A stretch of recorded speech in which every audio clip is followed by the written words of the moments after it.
Okay, welcome everyone. Today we will talk about the Taoism. Probably, I think we have a continuous previous two sections. We talk about Taoism. Okay, but basics for last 2 weeks we focus on the around 2nd and the 3rd century, so-called the Near Taoism. And today we post a reading from the article. I hope you read it, and this one specifically talk about the Zhuangzi's Taoism. So let me share my screen.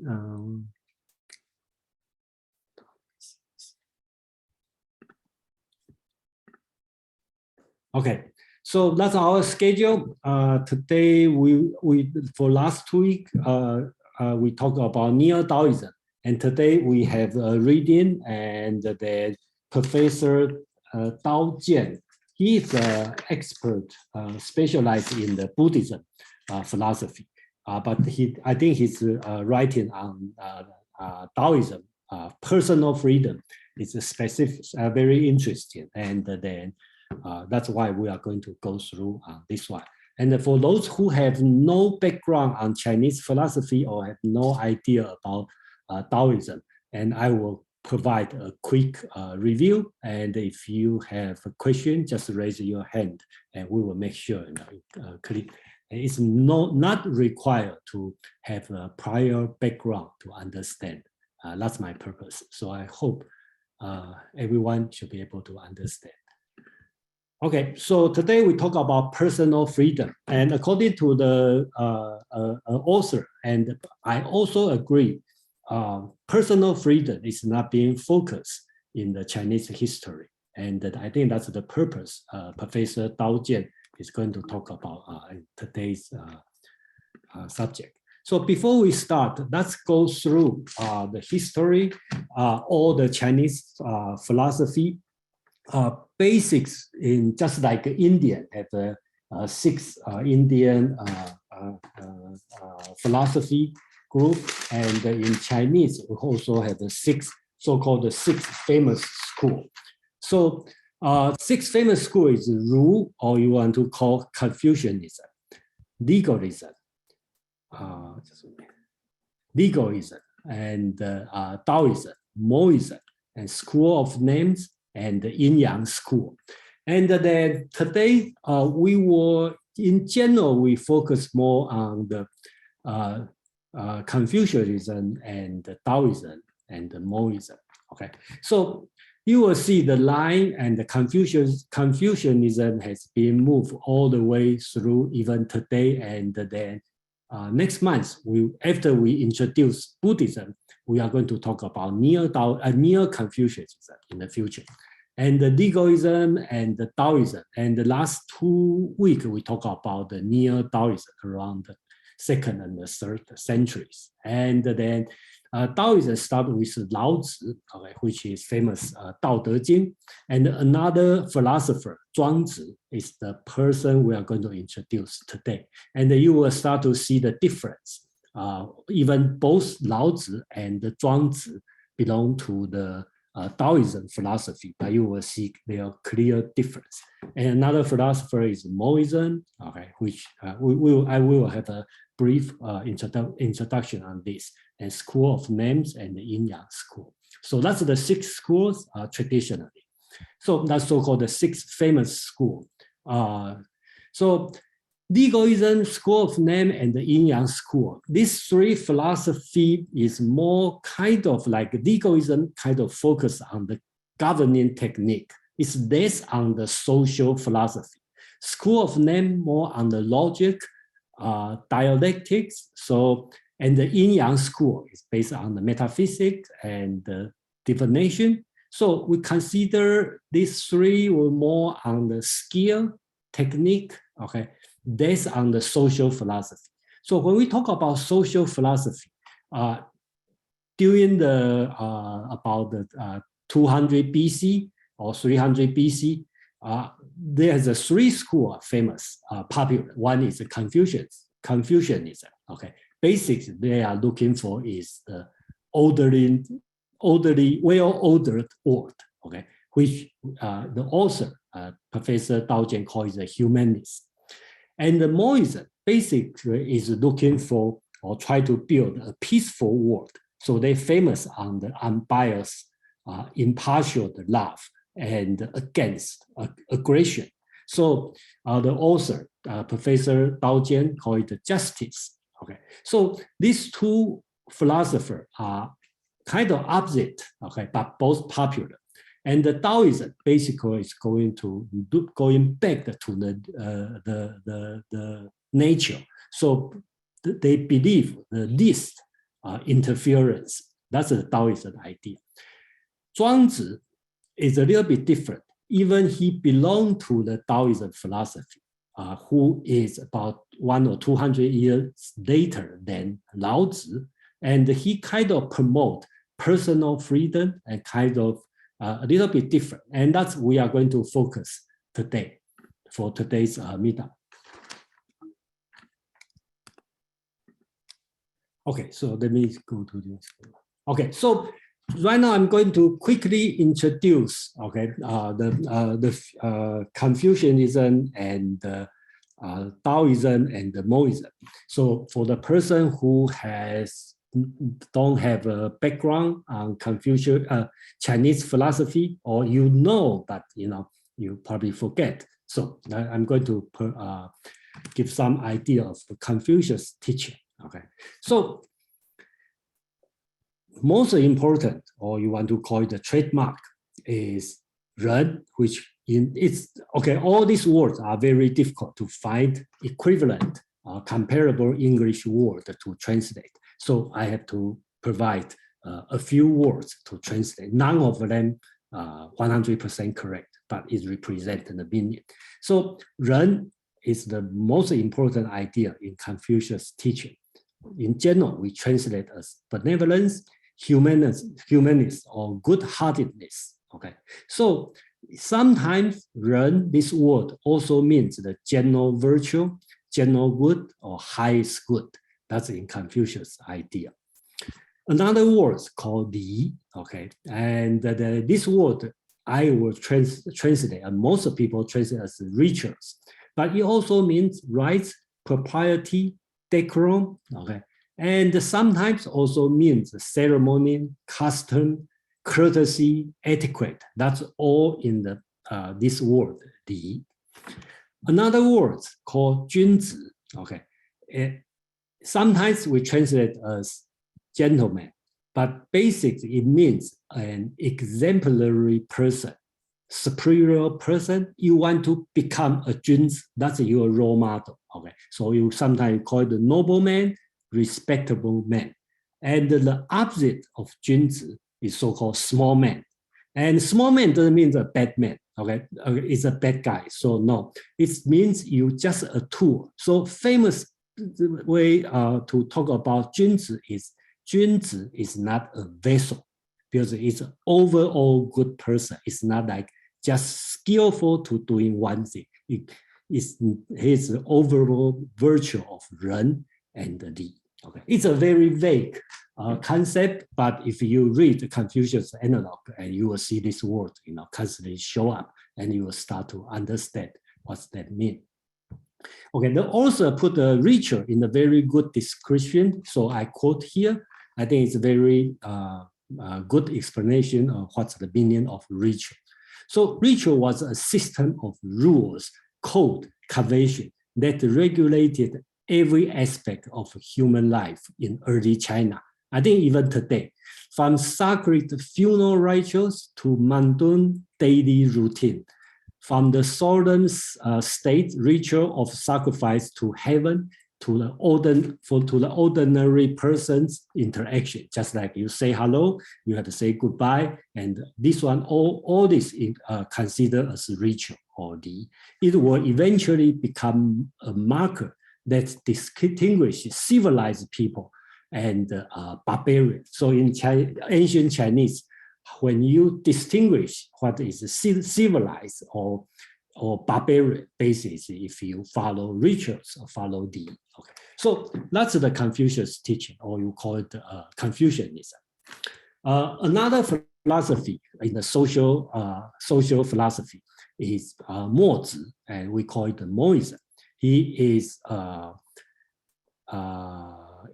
he probably 50 to probably 100 years after Confucius. And this Moism philosophy, I have introduced it. I think it's a 2 section in the early January this year.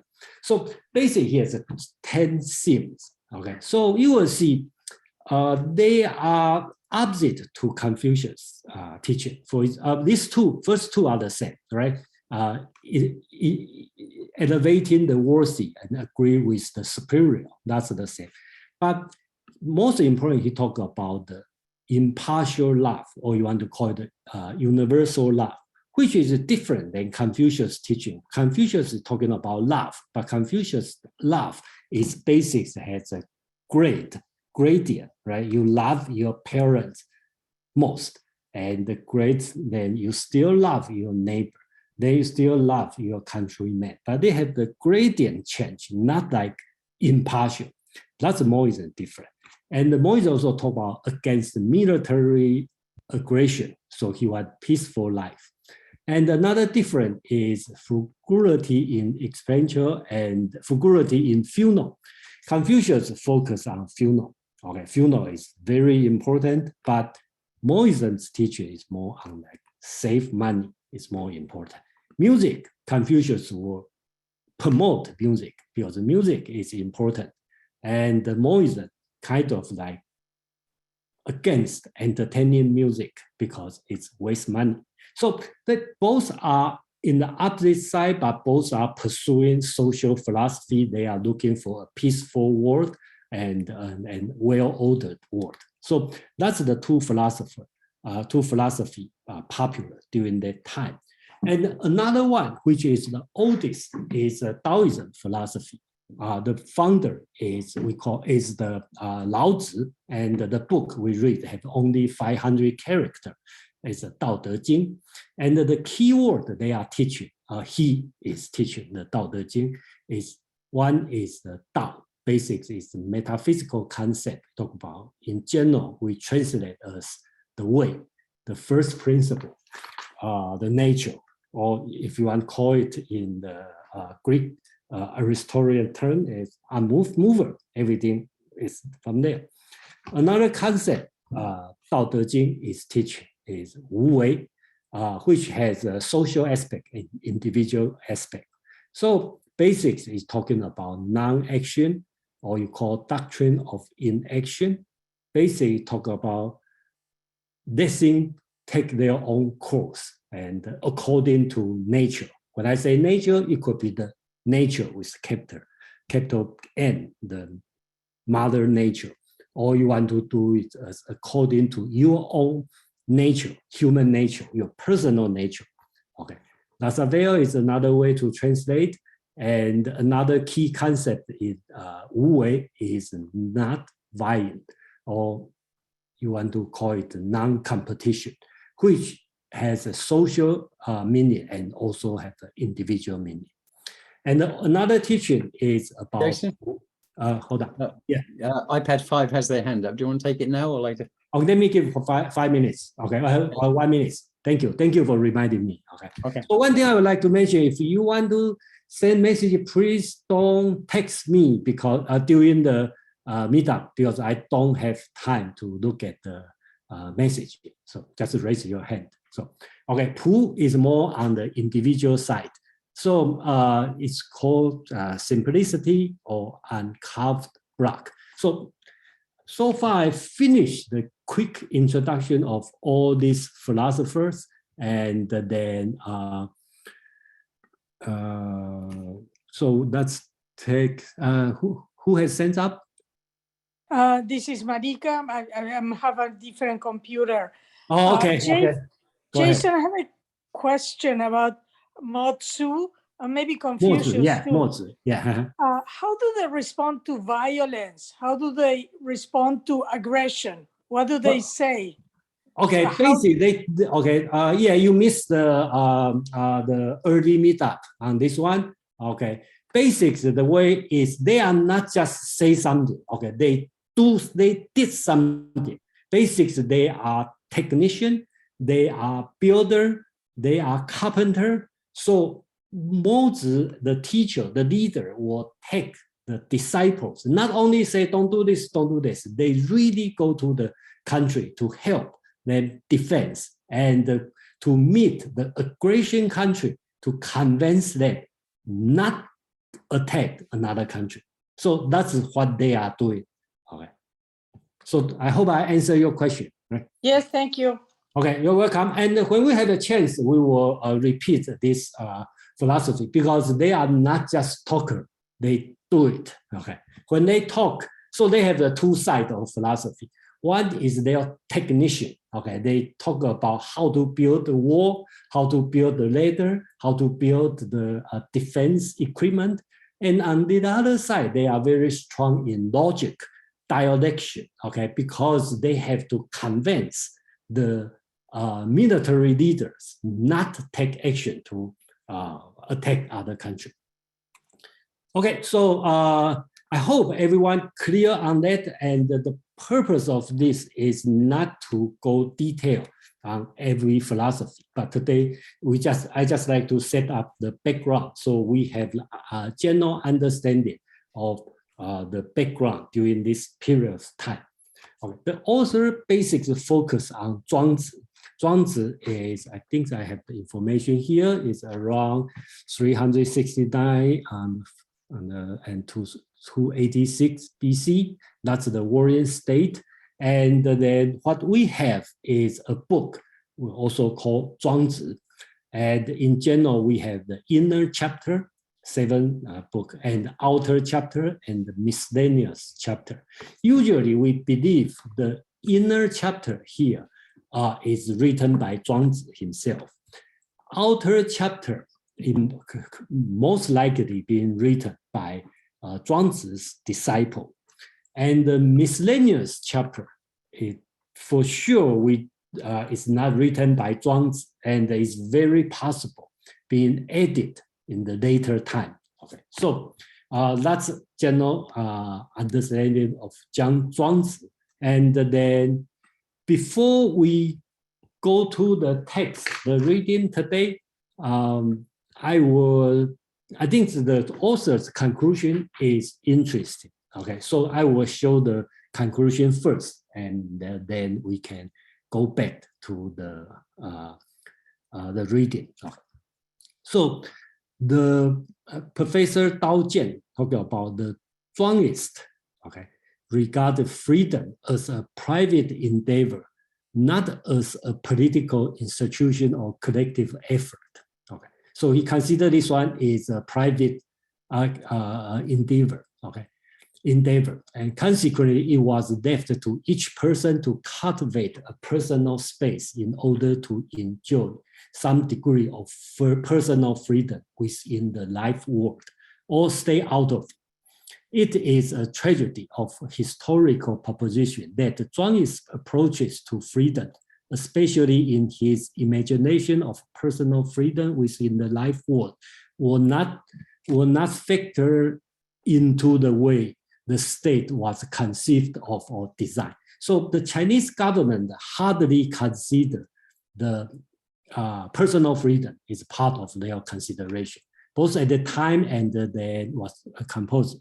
So both at the time when the text was composed and even today, okay, in general, Asian government before move to democracy hardly consider personal freedom. It did not occur to the Zhuangzists that we can, through institutional arrangement, constrain the state's ability to intrude people's personal freedom. How the Zhuangzists imagine of personal freedom can be integrated in Chinese conception of the state remain a daunting challenge for contemporary Chinese thinkers. So I totally agree on this conclusion because I think in Chinese language, freedom, okay, or in Chinese called 自由, from time to time being labeled with not so good, not a good, in general, it's not so good a word, even in today, So I think that's the concept in the general Chinese philosophy is back off, and the Zhuangzi is special doing this one, talking about this one. So that's a start from the reading, and then I think the author start from the Fable of Frog in a Whale. Okay, so the author doesn't include the original text, and what I'm going to do is I'm going to include the original text so you will know and what's the author talking about. So at the beginning, the author talk about the Fable of Frog in a Whale. So the text is in the outer chapter, which is Autumn Frog. I think the Pin talked about this one before. So basically talk about, Zhuangzi like talk about fable. He has a lot, like Aesop fable. He talk a lot of animal, and the animal can talk, just like Aesop fable. So the frog in the shallow whale said to the turtle of the eastern sea, okay, the big turtle, how I enjoy myself. I leap up the wall of the whale, I enter into the water and rest on the broken tiles. I draw my legs together, keep my chin up. When I have got to the mud, I dive till my feet are lost in it. Then turning around, I see the shrimp, crab, tadpoles. None of them can do like me. Moreover, I have entire command of the water and enjoy resting in this shallow well. It is the greatest pleasure. Why don't you come and see it? So the turtle of the eastern sea found, he tried to jump in. He found his right knee caught before he had put in his left foot. On this, he hesitated, drew back, and told the frog all about the sea, saying its distance is more than 1,000 miles, its depth is more than 800 yards, and talk about the sky, the depths, what animal have. So here, basics is telling the limit of your knowledge, right? The frog in a whale has no way to understand the size and the feeling when you were in the ocean. So the author put this one is similar to the Plato's allegory of cave, right? So just for quick review for the person not familiar with Plato's cave, Plato in his Republic, book 8, he's talking about epistemology, right? When we receive things, everyone is just like a person being shackled in the cave. What you see is just these shadows. Okay, you think that's the truth, but actually it's just shadows from outside. So until somebody break out the shackles and going out to find out and see, oh, what I have been seeing for many years is not real. It's just shadow from the fire, which is represented the sun. And Plato want to go further. Plato said, this one, the sun, is not really the truth. You have to really go outside to see the real things. That's why he calls the form or the idea. That's the real thing. So the author kind of compare the fable of a frog in a whale is similar to Platonic allegory of cave.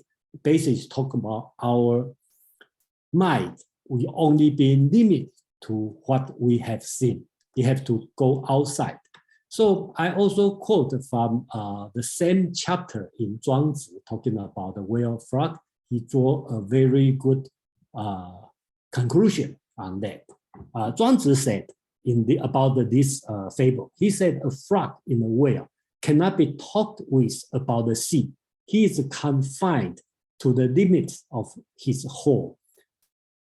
Another example, an insect of the summer cannot be talked with ice because the insect only live a few weeks. So in the summer and then die, okay?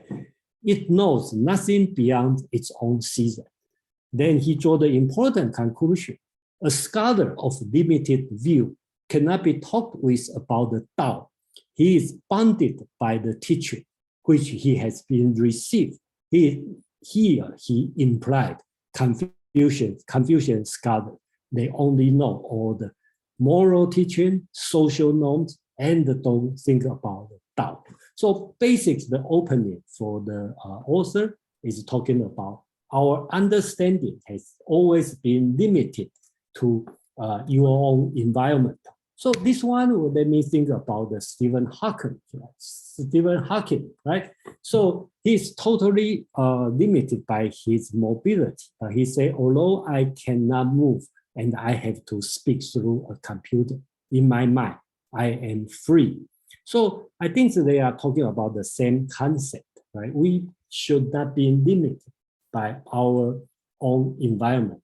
We should always jump out to the from the well, or in the Plato's case, we have to try our best to get out the cave to understand the real world or the different environment. And let's call it the mind freedom. We should have a free mind. So that's the first part the author tried to set up. And the next scene he's moved on is about the death, the different concept of death. So before I move on, any question or any comment?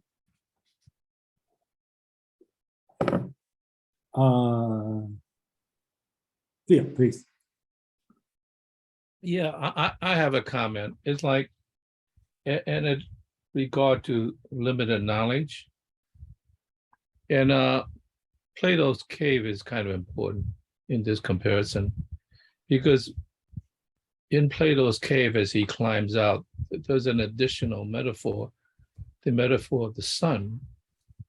The sun radiates out in a sense, and so that's an externality from being trapped within the mind itself.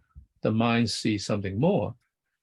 But in addition to that, there's an additional problem. The problem is that in a sense, you think of being in the cave as being in dark and many things you cannot see. But the problem is when you crawl out outside in the sun, it's also limited by the possibility of your own physical phenomena, because if the sun is very bright, you have to at least wear polarized sunglasses and more. You can't look at it. There's also a limitation in terms of brightness. If it's too bright, it's just as dark as when it's too dark. So there's a problem and not in terms of the social structure, but in terms of our own limitation in terms of acquiring the knowledge, because there's always a relationship between the visible and the invisible. Because if it's too bright, things become invisible as well as when it becomes too dark. So, which means that in some sense, nature itself is bounded by your mind and your ability to see. And so you have to actually examine things much closely and under many conditions to, in a sense, be able to see the invisible, because the invisible could also be hidden in too bright of a sun as well. So I think there's a funny structure, because the contrast is between the social structure, which is limitation, I admit, but also nature has its own limitations, which you also have to accept as a possibility, because there's also something beyond nature, which is pure imagination, which may not even exist. We know that as true. Yeah, thank you, Phil. CK, please.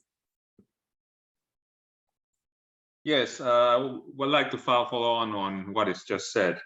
I think what Zhuangzi, although he didn't mention it, it's a comparison between different limitations. Like the frog in the well is limited by the well. The turtle in the EC is limited by the EC. So in a way, we could only relate to one could only relate to the experiences within that one's own circumstances. And in a way, it is also a part of our bounded rationality.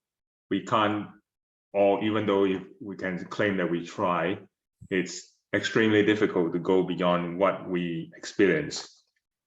So in terms of the frog, having claiming that it should go out of its well, that's based on the assumption that it wants to, or it has the ability to, or it has the will to get out of the well. If it's comfortable in the well, where is the motivation for it to go out of the well?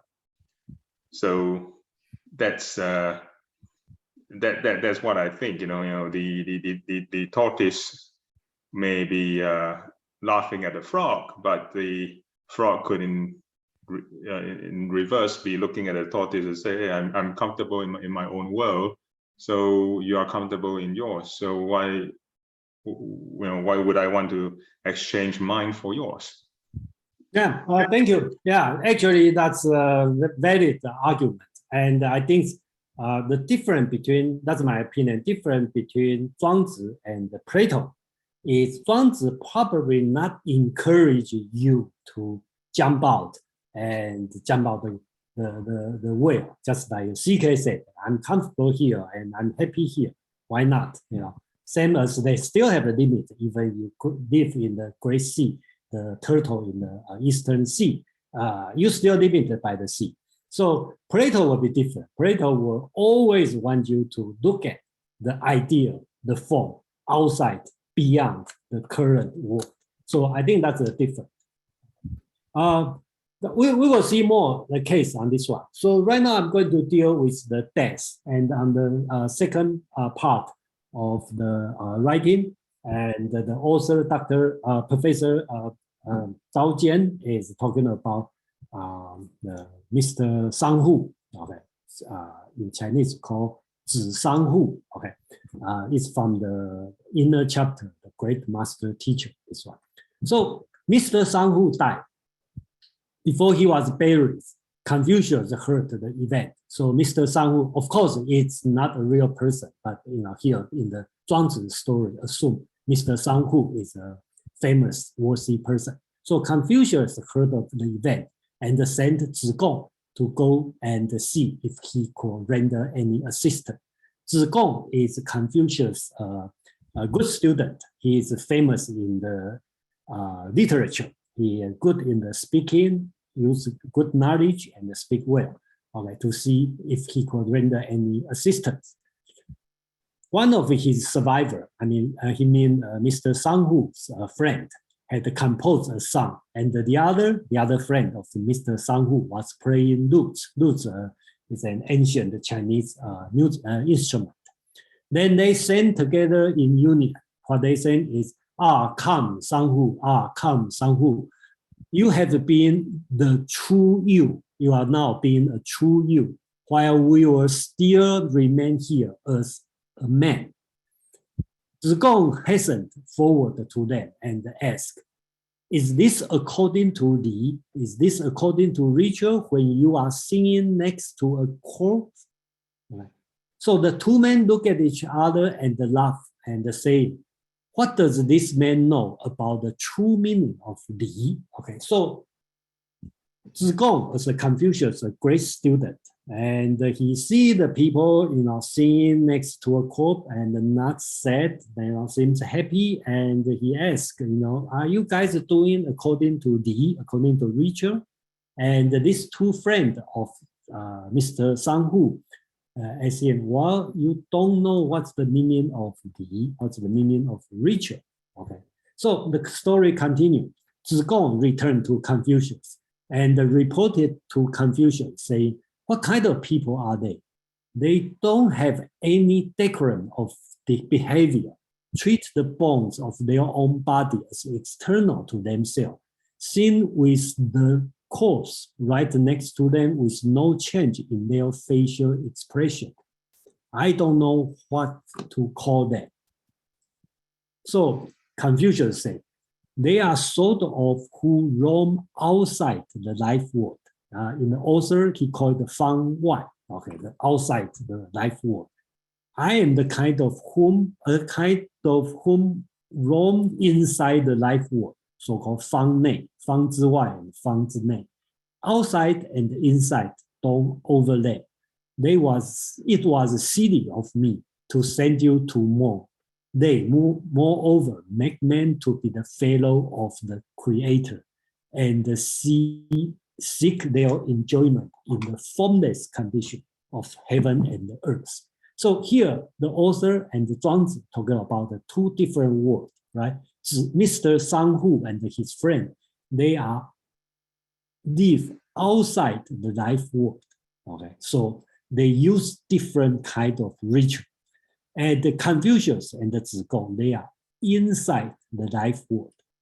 So here they started to talk about different. You can choose, just like frog and the turtle, you can choose live inside the frog, the whale, or live outside the whale. Same as a person, you can choose live inside the life world, which you have to follow Confucius rituals, or you can choose to live outside the life world, which use your own rituals. You can sit in next to the corpse. That's the also start to talk about the difference. And then we can, that's a time we can quickly review, the different concept of death in the different culture are very different, right? So in the Christian or Judaism, basically we believe soul, after you die, will go to the other world, heaven, hell, whatever, right? Buddhism or Hinduism basically believe samsara, you will go to your next life, okay? And Islam, I'm not very familiar, but basics, they believe, okay, the deed, your family and the property will remain, and your deed will go with the death, okay? And the religious Taoism, which we introduced a few weeks ago, basics, that's in Chinese, and still popular in today. So talk about when you die, your spirit and ghost will live in the other world. So similar to Christian thinking. And then Chinese tradition from before, during that time and today, people believe we have to offer sacrifice to the ancestors. Right? And the Confucianism teaching about treating, how to treat the death. Basically, he wants you to treat the death as they were living according to the ritual. So they have a certain social norm you have to follow. And the Taoism, especially Zhuangzi, they consider the dying is not interruption of the natural process. That's the continuous of the natural process. That's why they don't treat. They don't want to, Mr. Sanghu doesn't want to treat his best friend with sorrow. It's just another process he's doing. So we probably will see more. Another example the author provides is Mr. Lai, so-called Zi Lai. Okay. Also in the Great Master teaching, also talking about the death, right? Here he's talking about before long, Mr. Lai fell ill, okay? And they gasped him at the point of death, while his wife and the children stood around him wearing. Mr. Li is Mr. Lai's friend, okay, close friend, went to ask for him and said to them, to Mr. Lai's wife and the children, hush, get out of this way. Do not disturb him as he is passing through his change. So this passage, let me think about in Plato's Phaedrus, right? Before Socrates' last day, right? Socrates' wife and child come and crying, and Socrates asked Crito, his friend, to bring them out because he want to die peacefully and he want to have a final discussion with his friend. So that's kind of similar scene here. Okay, so his friend, Mr. Lai, and Mr. Li asked his wife, Mrs. Lai, and Mr. Lai's children to leave, okay, because they are crying, okay, interrupt, disturb. He is passing through his nature change. Then leaning against the door, he said to the dying man, Mr. Li talked to Mr. Lai, who is dying. Great indeed is the creator. What will he now make you to become? Where will he take you to? Will he make you the liver of a rat or the arm of an insect? here need a little bit explanation because their belief, okay, is very scientific, very similar to today's thinking, right? They are not thinking about Buddhism, samsara, reincarnation. Okay, you will become a rat or become. They are thinking about the material world. We will be recycled, right? After you die, your body decompose. Then they will be reused. May become a liver of a rat. May become an arm of ant. So your body will decompose and doing for other things. So they see this one as a natural process. So Mr. Lai replied, he's dying. Whenever a parent tells a son to go east, west, south, north, he simply follows the command. The yin and the yang are more to a man than his parents are. So you even listen to your parents, and yin and the yang are more demanding than your parents. So you definitely will listen to yin and yang, which here is talking about the nature change. If they are hastening my death, and I do not quietly submit to them, I shall be obstinate and rebellious. There is the great mass of nature as the support of my body. So that this one is an important concept, the great mass as a support of my body. Chinese so called 大块在我以行. The great nature is supporting my life. And my life is spent in toiling on them, on it. My old age asks ease on it. At death, I find rest it. What has made my life good will make my death also good. So he's talking about, I am just part of the nature. He called it the great mass. The great mass support my body. So if I enjoy my life, I will enjoy my death. So you live a happy life, you will enjoy your happy death. So that's the concept of these people talking about the death. So here's the Taoism, or specifically one talking about is the Zhuangist thinking about death. So before I move on, and then if you have any question, any comment, let's pause for a few minutes, if you want to have a comment. Phil, please. Yeah, I don't know if you need to take it to a metaphysical or religious tradition. I think you just have to understand that whatever culture you live in, there's a cultural tradition. And within that tradition, you respect the tradition. And there are different cultures and different conditions that have to develop different traditions. And one has to get out of one's parochialism and understand that just like the turtle and the frog, you have to understand the other tradition and respect the tradition.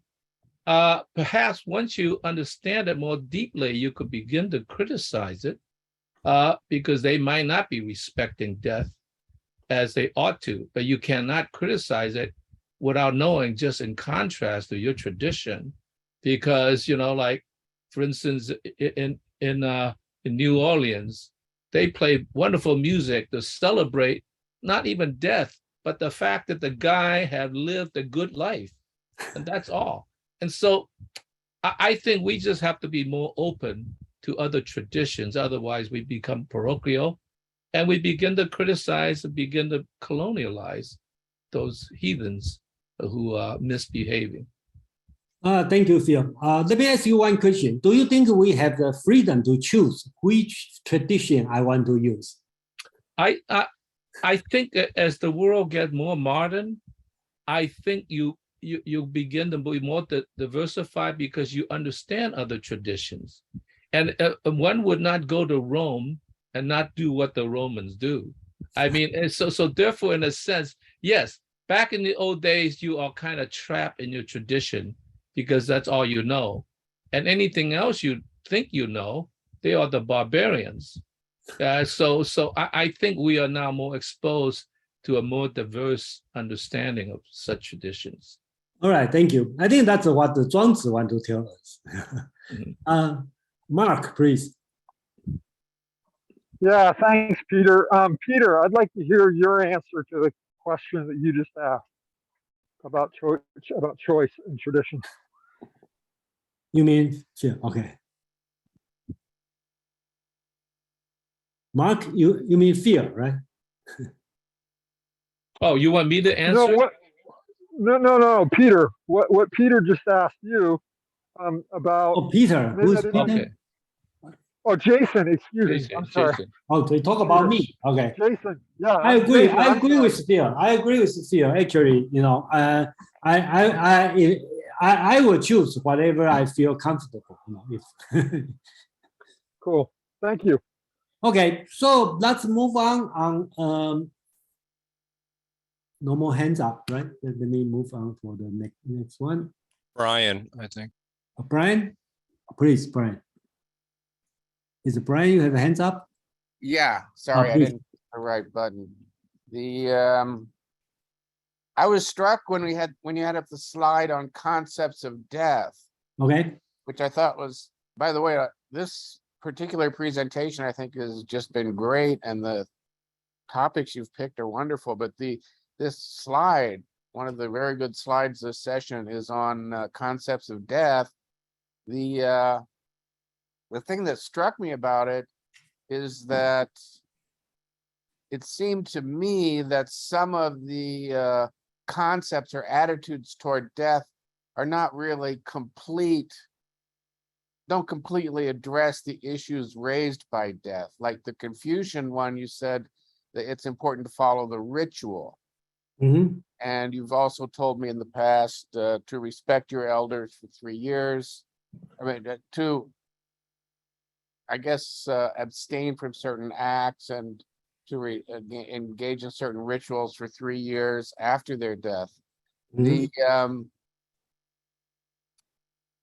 I kind of, first of all, I agree with you know, whether or not you buy into any particular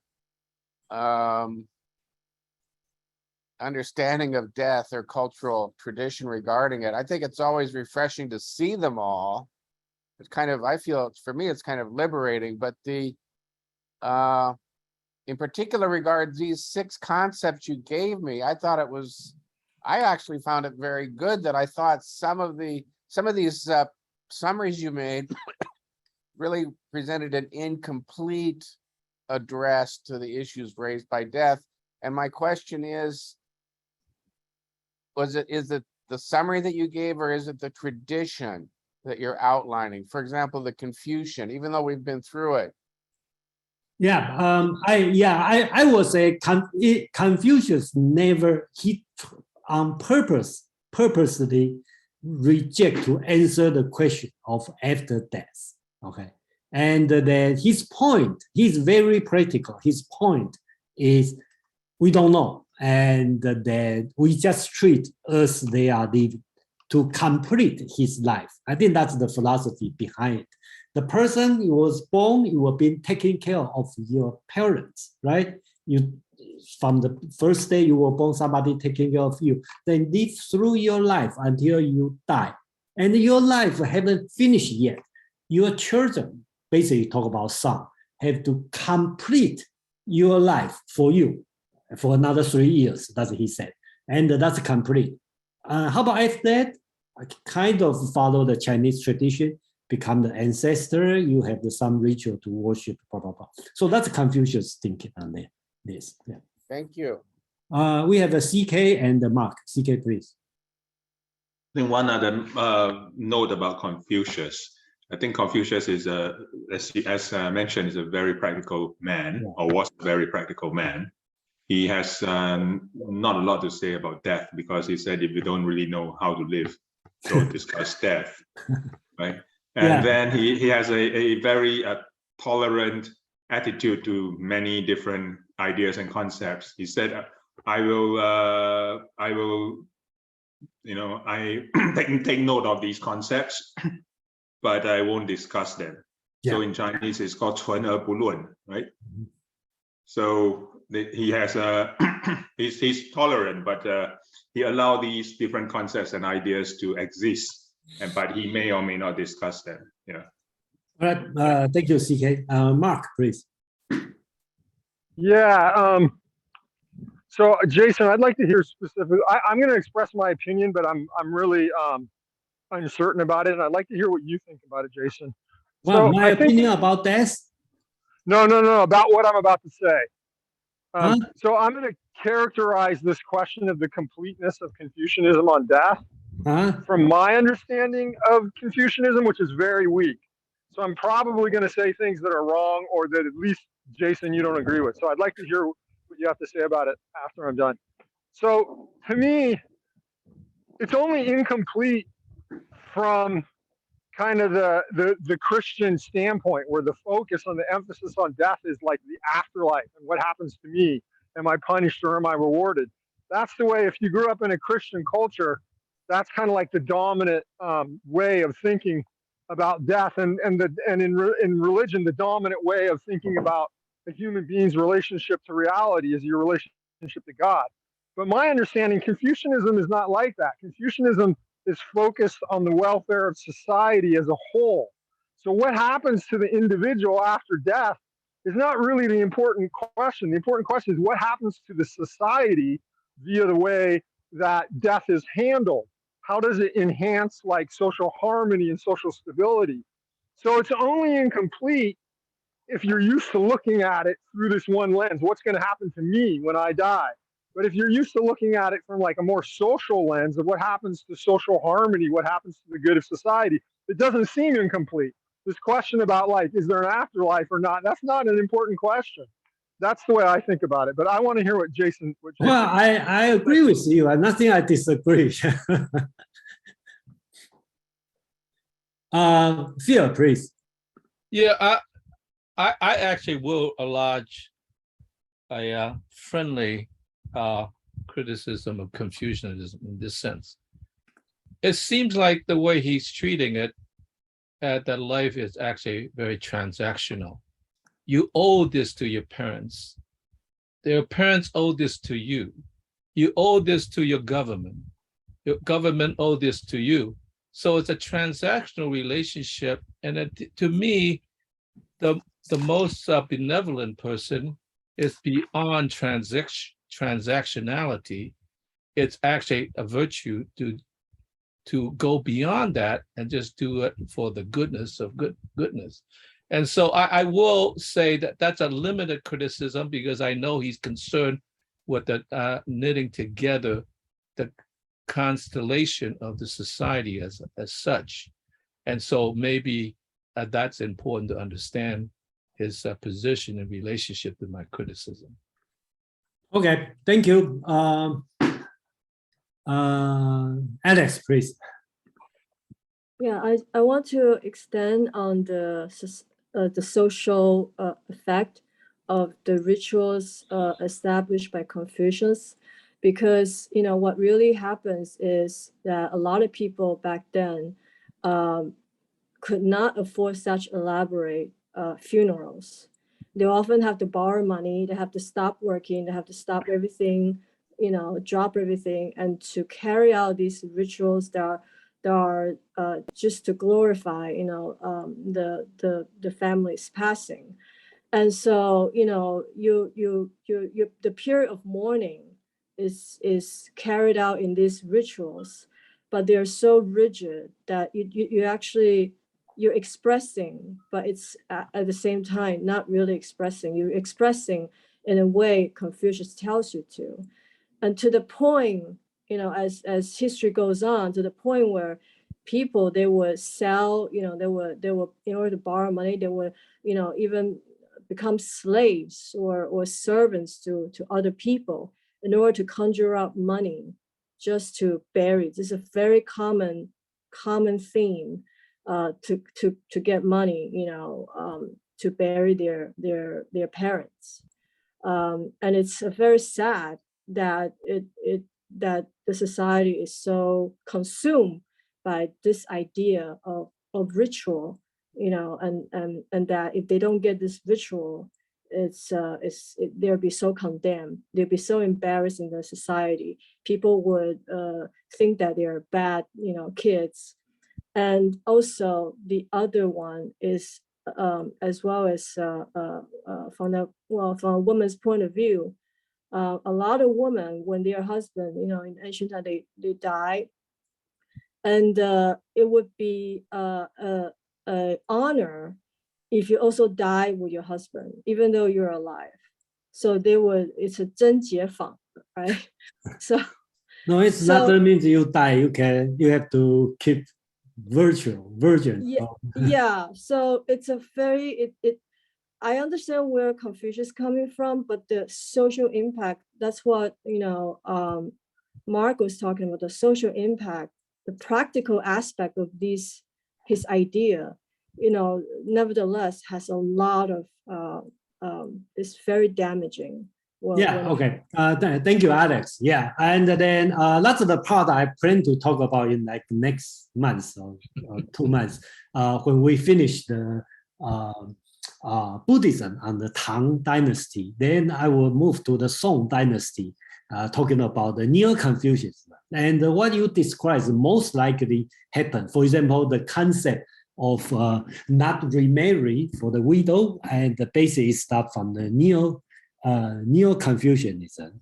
Zhu Zi is the person who guilty about this. So that's a little bit different. But again, I have nothing to disagree on like the bad impact on the Confucianism. And for the person who know me, probably knows I don't have.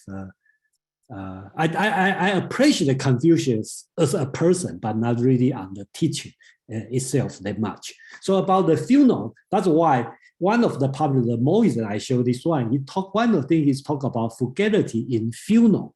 Okay, he think the funeral ceremony is really wasteful. Okay, so that's he has a specific chapter talking about the frugality in funeral and also in the music entertaining. And the Taoism treats this one, and the funeral will be different, right? Taoism is talking about dying. It's just a natural process, and your body will be recycled for the different use.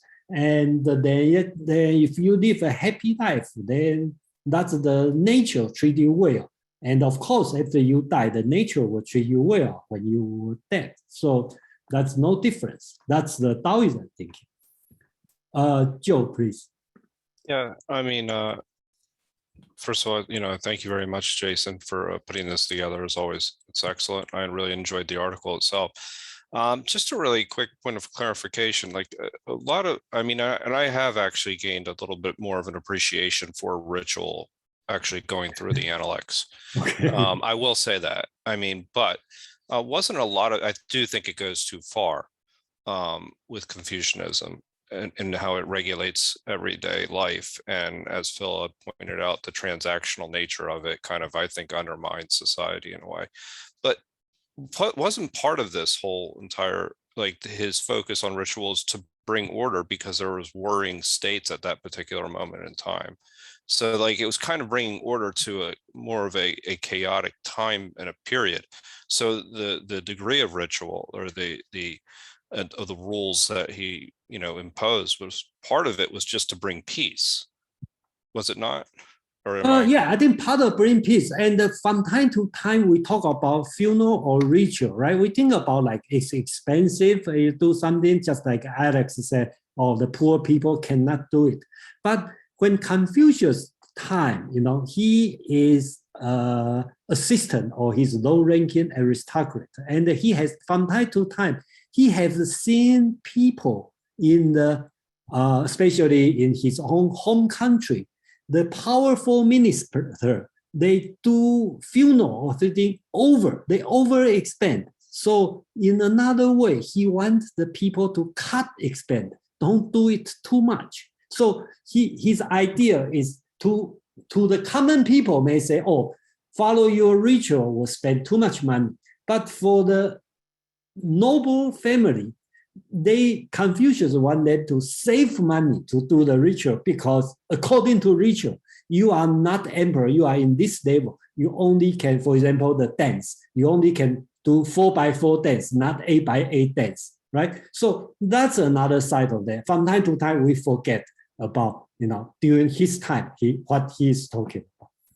So we should focus a little bit more on the topic about freedom and not on the ritual. So anyway, Madeline and the CK, Madeline, please. Yes, actually, my comment is not on death and rituals. So if CK's is, perhaps he should go first. Okay, CK, please. Yes, my comment is actually on Confucius and rituals. I think like what Jason, you said before, Confucius is against elaborate and rituals that exceeded one's rank in society. That is why he emphasizes on the correct rituals. Yeah. And I think it is also important from an individual and societal point of view, and as I myself experience as I grow older, rituals are in a way important because it records stages of one's life and one's impending death. So if you have a ritual, like if you're at a certain age, you have grown from a child to a teenager, or from a teenager to a man or woman, or these are stages of life which, if you have them recorded by rituals, it creates more of an emphasis and more of a recognition that one has passed a certain stage and you have crossed the Rubicon, and then there's no heading back. Mm-hmm. So that's I think important to recognize that rituals have a place in life. Although too many rituals, of course, can have a devastating effect, but we are all talking about the golden mean here. We need to have some rituals, because right now I don't think our society has that many rituals. That's why we are quite confused as to what happened, when, and how, and who. So in a way, Confucius is not wrong in having rituals. Yeah. All right, thank you, CK. Yeah, Mandarin, please. Yes, thanks, Jason. This is great. You recommend this one. Thank you. Yeah, that's true. Can you go back to the slide about Fang Wai and Fang Nei? Okay. Yeah. Okay.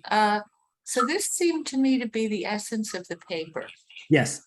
That he was talking about. And what I was wondering was, it seemed as if the conclusion of it was that the author thought that he was slightly blaming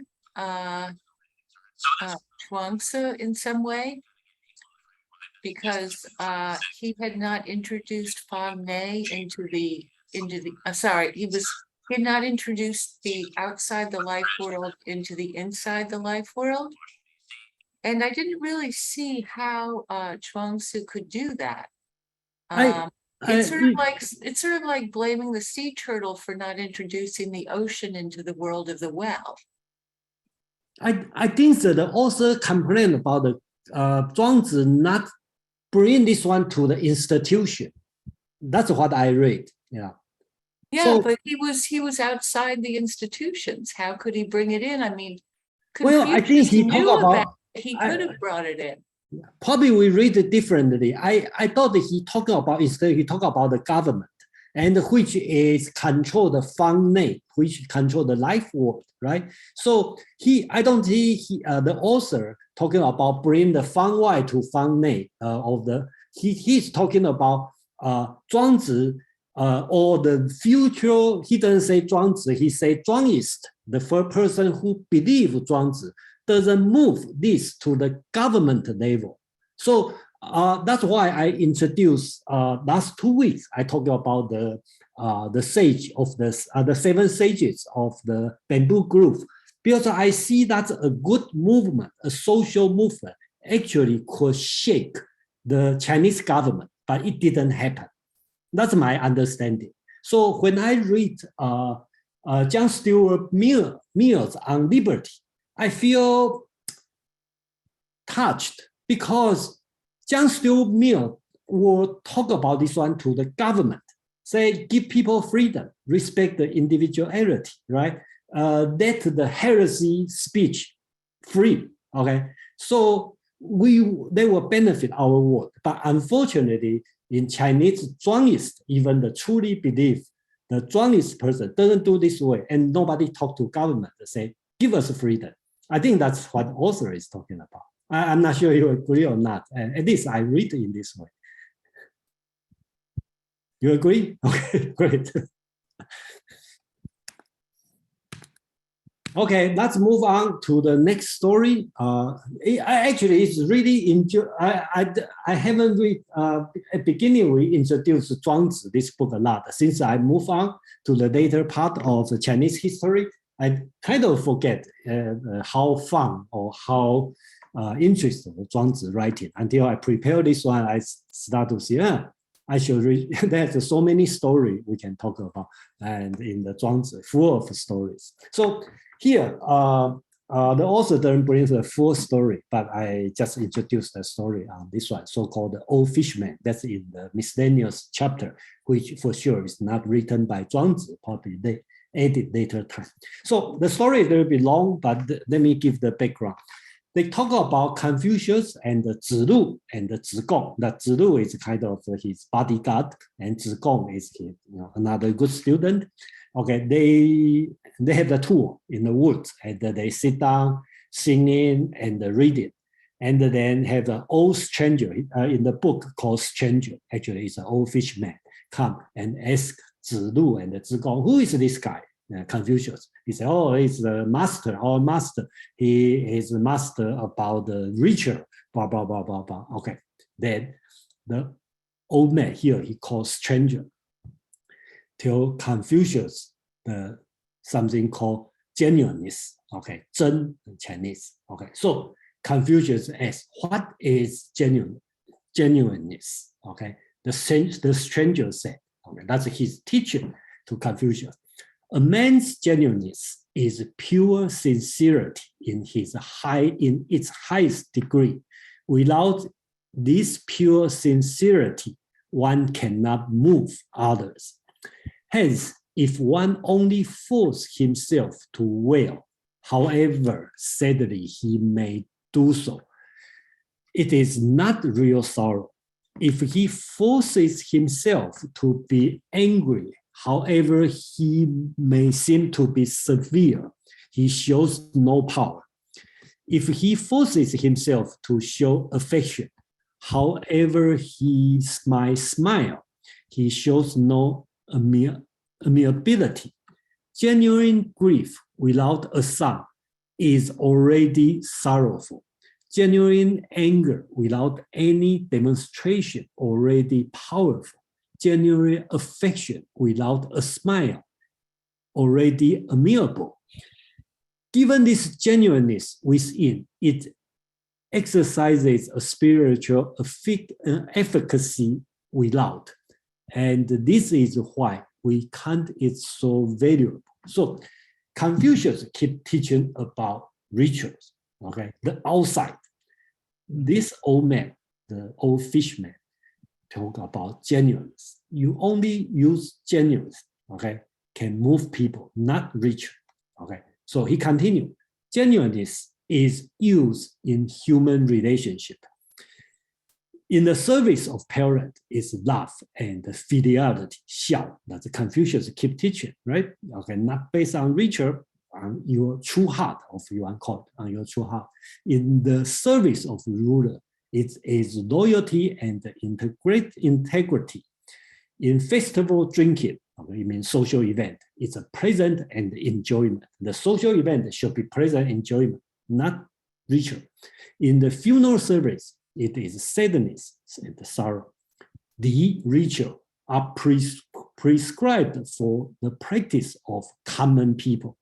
Genuineness is what he has received from heaven, operating spontaneously and unchangeable.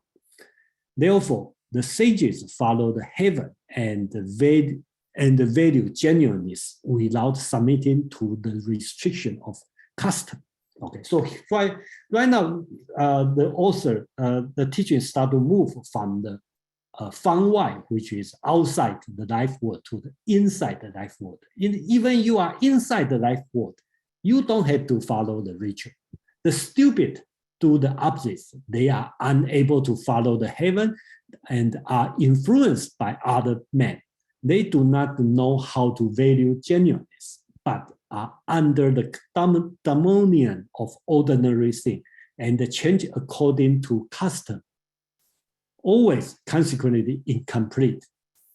Alas for you, sir, I mean Confucius, that you were easily steeped in the hypocrisies of men and have been so late in hearing about the great Tao. So he talked about the Confucius. Confucius has a famous feature of Confucius. He's eager to learn.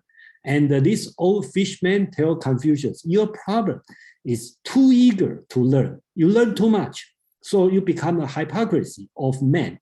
And then you never hear about the great Tao, the true Tao. So that's why you stuck in the rituals. So that's the teaching from the old fishman. So which is talking about you even in the inside the life world, you can ignore the ritual, the custom, with your own, you are to call true heart or genuineness. Okay. That's his teaching to Confucius on this one. So I'll stop for a few minutes if you have a comment or question on this one. Otherwise, I will move to the cooked in, and the cooked in is a little bit long, so I will assume most of people know cooked in. And then Phil, please. Yeah, I think when you're too bound to a custom, that it becomes a ritual, it becomes a restriction. Mm-hmm. And people try to escape it. So it actually becomes a kind of, I was to say, a kind of passive aggression. I experienced this genuinely in Japan when I visited in 1980, you know, and I, as an artist, I wanted to visit I was in Tokyo, I wanted to visit the Tokyo Institute of Fine Arts. And I didn't speak Japanese, of course, or actually even Chinese, but I did ask many, many people, how do I get to the academy? And everybody pretended they did not know English. Okay, to a certain degree, I accept that. A lot of people don't know English, but it can't be that many people, okay? So I said, oh, okay, I understand. They don't want to be burdened by the ritual of having to, in a sense, be kind to a stranger, because they just simply don't understand him, right? Finally, I found one guy who actually sympathized with me, and he literally took me by the hands and led me step by step to the academy. And after that, well, of course I thanked him, but after that, I realized now why people do not want to fall into, in a sense, the obligation of having to help somebody, right? I simply want to tell him, you know, just go 3 blocks that way, you know, and go past the tree, and then you turn left, and then you're there. That's all I wanted. But I didn't need somebody to lead me by the hand, but nobody wanted to do any, because they're so obligated to lead you by the hand so you actually get there. And so that ritual just sort of like impeded any transactional relationship or any kindness relationship you could have had, because they would be just bound to something that's more than they wanted to do. So I think it becomes a hypocrisy, and which inhibited me as well as them for having to, in a sense, be disingenuous, for me having to be like stranded, like I have no idea what to do. So that's kind of interesting to understand that sometimes when you're too bound up in a custom or a ritual and do not understand something different, then in a sense, you're trapped in that thing and you don't want to be trapped by it. Thank you, Phil, to share your experience. I can totally relate it to your experience. DRJ, please. So I'm curious there, Phil. Yeah. Maybe it's the other way around, right? Maybe their ritual and routine was about not helping you. That's possible. But Phil, I just be honest. You talk about when it's like at least 20 years ago, or 1980. That would be 40 years ago when I was young. Yeah. I just had to defend for Japanese during that time. their English is pretty poor. So most of the people but not really don't everybody. understand. I accept that, but I didn't accept everybody, you know. Okay, actually, it's very bad. Sorry, if any Japanese here, then sorry, but that's just my. But right now, it's much better. Okay, I recently visited. Most of the people speak English well. Okay, anyway, let's move on. Cooking. Is anybody volunteer to talk about just 2 minutes of cooking story? I just don't think we have to read the whole paragraph. No, nobody know the cooking story? Okay, I just. Anybody want to talk about this story? I know, but my English is not so good. I cannot say English. Oh, Sophie, you want to talk about this? Oh. Okay, let me quickly talk about this. Basically, talk about the cooking is the chef. Okay, so he performed to cut the ox in front of the Lord, and then the story just described he cut, step by step, and he said he used the knife for 19 years. It never changes because at the beginning you see the ox is a whole piece of ox, and later on he didn't see anything. He only see the joint, and the joint has a space, tiny space, but his knife is very thin. He called it the thicklessness. Okay, so the thicklessness can go through the small space and just cut the beef. So you never change your knife. You don't have to sharpen your knife for 19 years. So he just performed the cutting, just the story described like dancing with the music. And when you finish, all the pieces of meat just dropped to the ground. Okay, so he cleaned his knife, put it back, look around, happily satisfied, and say, finished. So the Lord, the interesting is the last sentence. The Lord went, the Wen Jun said, excellent. I have heard the word of my cook and learned from that the words, the nourishment nourished my life. So he's not learning the skillful thing. He learning the Lord. What the Lord learned is nourishment of life. So that's the story on this one. And I think we have been talking this one in our meetup. I think including today, probably the 4th time. And Pin even had a whole session just talk about this, So, that's why I'm not going to go too detailed on this story, and then we may find another time to talk about this. So, basics.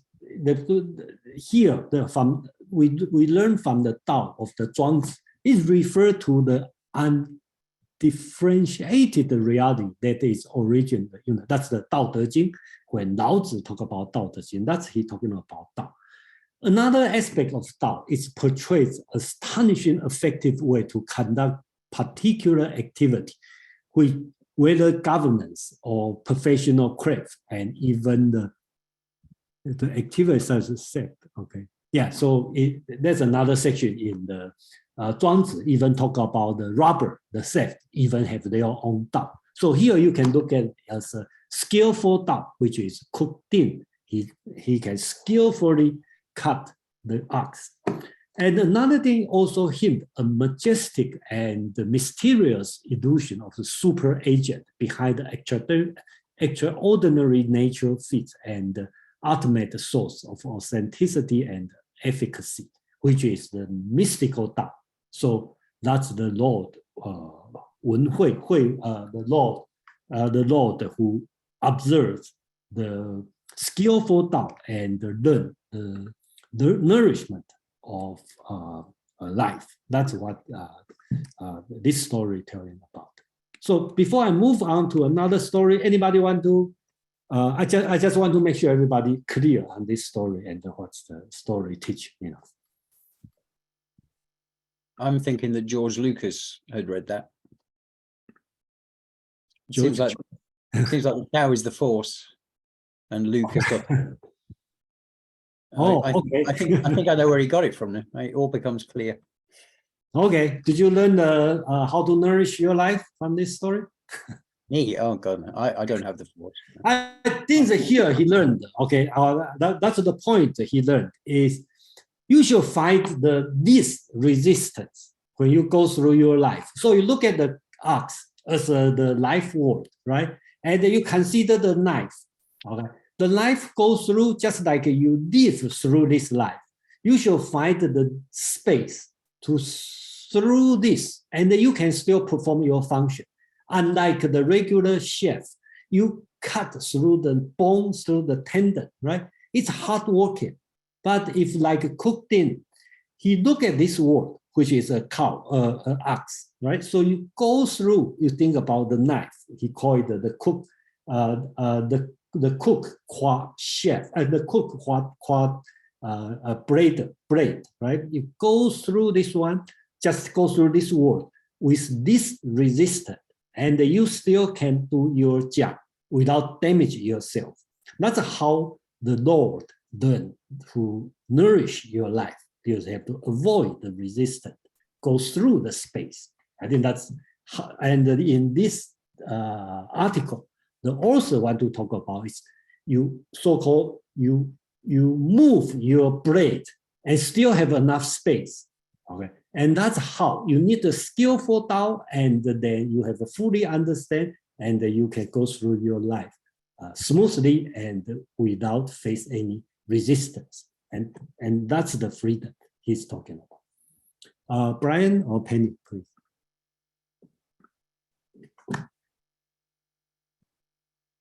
Okay, I just wanted to confirm my understanding on the Tao De Jing. We went through that. It's the D part is kind of the virtue or virtuosity that I see in the Cook Ding story as your second point. Is it fair to equate the De or the Tao in Tao De Jing with the point number 2? You talk about number 2 is De from Tao De Jing. Yes. You can understand this way, yes. Okay, so that's so-called the lowercase Tao, right? The way, okay, not the capital Tao. Yes. Okay, thank you. Yeah. Phil, please. Yeah, it seems there's something interesting in this story about the oxen and the knife, though. It's like, it seems to me there's a keen relationship between understanding and knowledge and action. And I begin to wonder, like, which came first, the understanding or the action? Did the action actually teach you through the action, teach you then, in a sense, how the knowledge, is understanding comes about? Or do you learn the book knowledge, the concepts, and then therefore manifest the action? I think that's a kind of a interrelated loop that cannot be separated. And it's not like, what came first, what came second. It's like they are sort of interactive. And I'm sure that you can't learn it when you're just very young. You have to kind of go through it and you get better. So the life cycle between action, the doing, and the knowing becomes a feedback loop to itself. I think it's important to understand that. Yeah, thank you, Phil. Yeah, I think Zhuangzi, okay, or all the Taoism teacher will tell, will against too much knowledge from book, okay. And just like the old fisherman talk about Confucius, you too eager to learn and learning too much and got confined, by the knowledge itself. Kevin, please. Yes, thank you, Jason. I just follow Brian bringing the Tao. It's the interest, lost thing from the load, from even the our body. We lost basically Tao. For example, one is your breath Tao, called respiratory Tao, right? And It's a lot of things happen with the Tao. Jason used uppercase Tao as general. Obviously, lowercase Tao would be application. It's very interesting. And yes, thank you. All right, thank you. Madeline, please. Yes, I wanted to, excuse me, just add to Phil's point and yours, Jason, about doing this. Back then, they were living in a time when many people could not read, or they might know some basics. And so a lot of what people learned how to do would be through apprenticeship, if you were going to learn a specific trade, or you would just be on the farm or on the fishing boat with your family. You would learn it growing up and you would continue to do that. So it wasn't as if, you were going from a family of fisher people to majoring in journalism in college. There would have been an automatic process for a lot of people to join whatever the family profession was, or learn how to be the village blacksmith if you were talented towards that. And so the reading, there would have been a part of it, but even if we look at it instead of as reading, maybe as listening to someone say how to do it, listening to verbal instructions on how to cut up an ox, or watching a demonstration of ox anatomy, and then you pick up the knife and you try in that joint.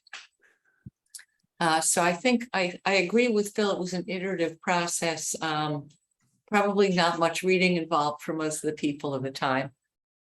Yeah, you will see all the teacher, right? Like Cook Din, I believe he is illiterate, right? And the old fishman, and I believe he also illiterate, but he has wisdom in this story. Brian or Penny? Yeah, Brian and Kevin, CK, Brian, please. So I also want to follow up on this same slide here on my first question. The second one is kind of like roughly equivalent to the De in Tao Te Ching. It seems like the first one is the Tao. Yeah, the capital Tao. But then what about three? Three seems like a huge addition to Tao Te Ching. That's bringing in kind of a, let me just say a Platonic idealism or some supernatural power outside of nature. Am I understanding or grasping this number 3 correctly? I think you understand correctly, okay? Which, if you go back to the very first chapter of the Tao Te Ching, you will see 3 important words, okay? One is Tao, or De is not there. And another word is Xuan, which we call the mystery or profound, okay? That's what it's talking about. And then last 2 weeks, we talk about Neo-Taoism, which their focus is on this point, right? The Xuan, okay, we call Xuan Xue, the study of Xuan, which we translate as mystery. But I don't see that's a good translation, but profound, deep, and that's the meaning, So actually, you understand is correct. Yeah. Thank you. Kevin and CK. Okay, thank you. Yeah, by the way, follow up before it's obviously in Tao, everything have Meng Dao. If this is Meng Dao is a doorway. Basically, it's like we're learning to do anything. If you know it, it's like cooked in. You know how you cut a cow, not without you make your knife or Dao, and also just now I'm not sure reading. Sometimes wisdom is from reading or from practice. I would say based on Tao is from nature. If we're based on one slide about that, I like Jason interpretation about the Tao. It's nature way. Life, death, it's like that. Also one story said when you pass it away, maybe you become an arm of ant or something else. It's from the physics or microphysics, right? We are atom built. That's a small block so far, right? So, yeah, thank you.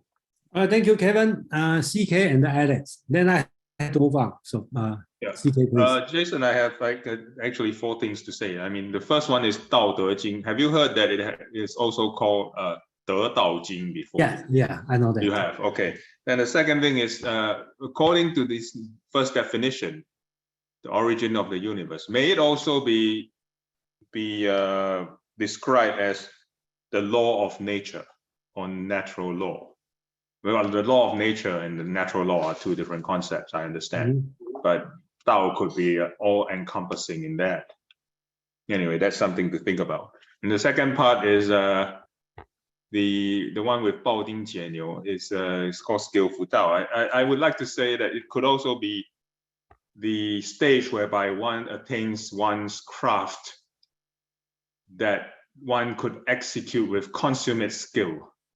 It doesn't even have to think, it's just, it becomes so natural.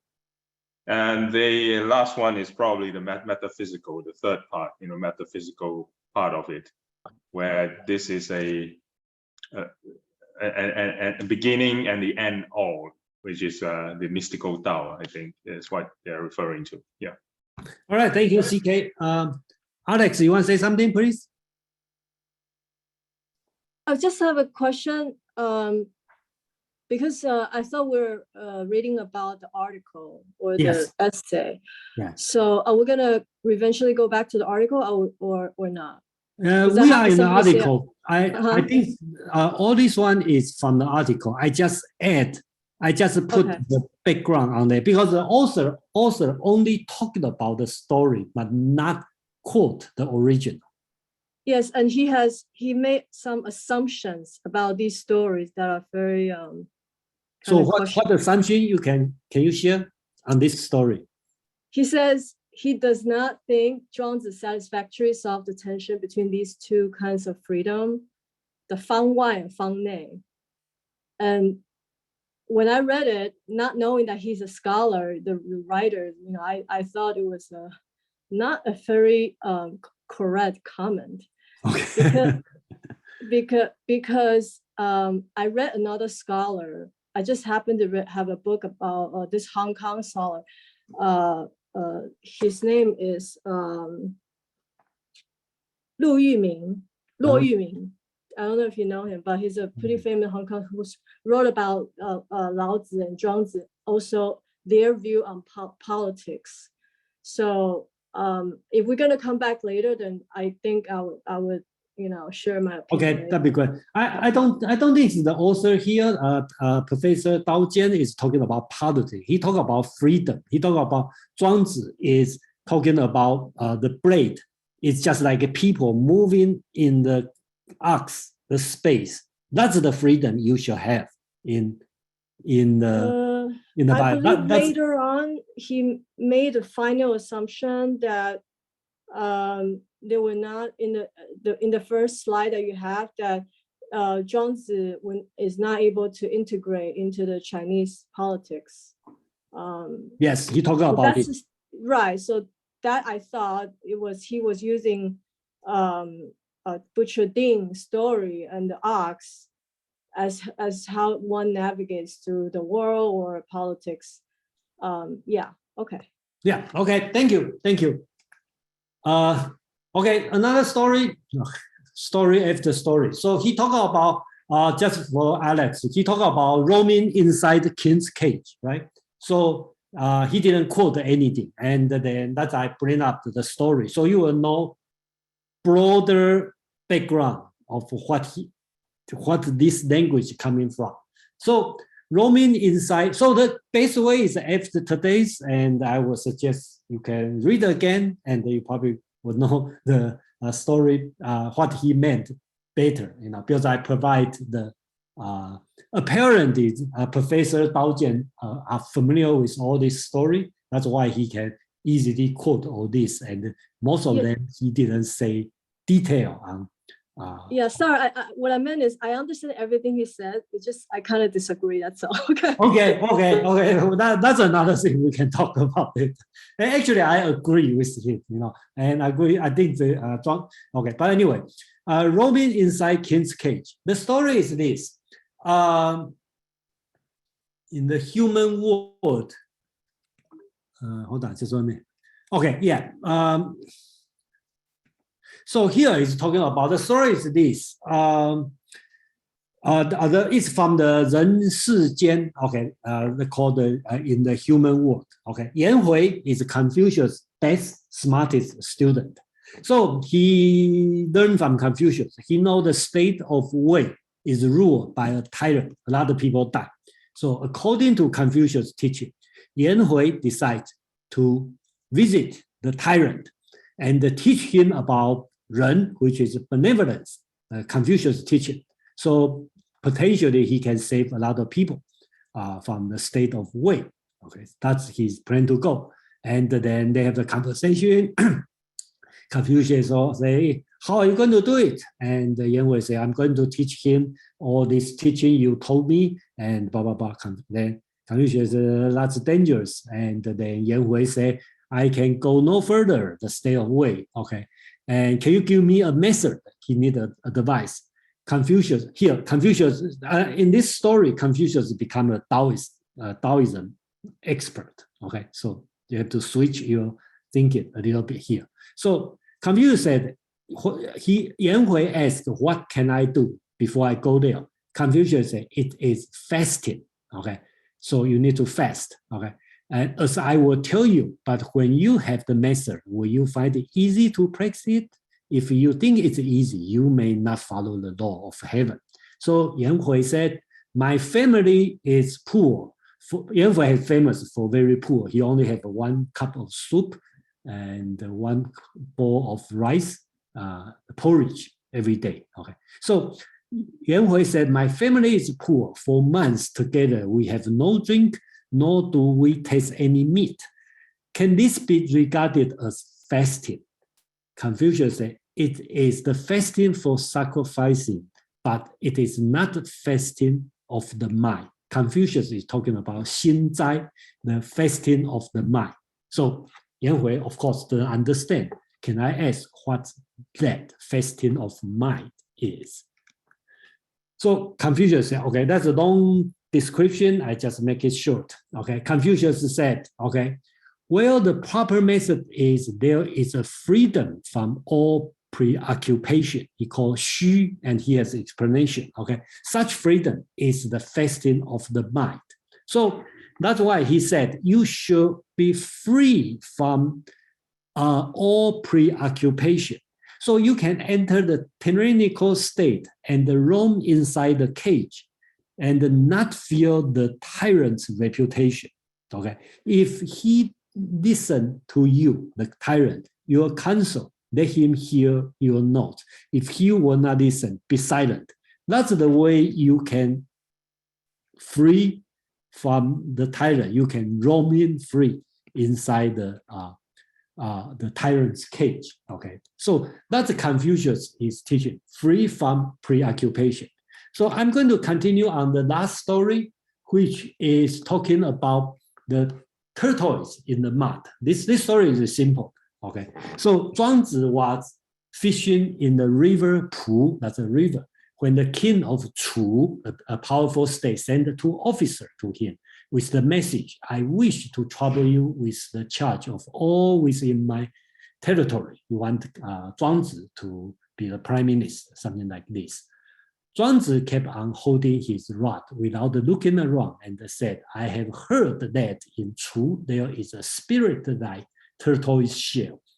It died 3,000 years ago, and when the king keeps its shell in its ancestor temple in the basket covered with a cloth, was it better for the tortoise to die and leave its shell to be dishonored, or would it be better for it to live and keep on dragging its tail through the mud?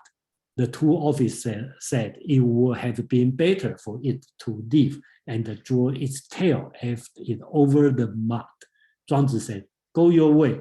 I will keep on drawing my tail after me through the mud." So he want to be the live turtle in the mud, and don't want to be the honored turtle and being live in the temple or being honored. So Madeline, please. Yeah, that just reminds me, isn't there a story, maybe it's in Zhuangzi, that it's about having a captive animal and treating it as you would treat a person, and then it dies. I think it was a bird. Yeah, it's a bird. It's a bird. Yeah.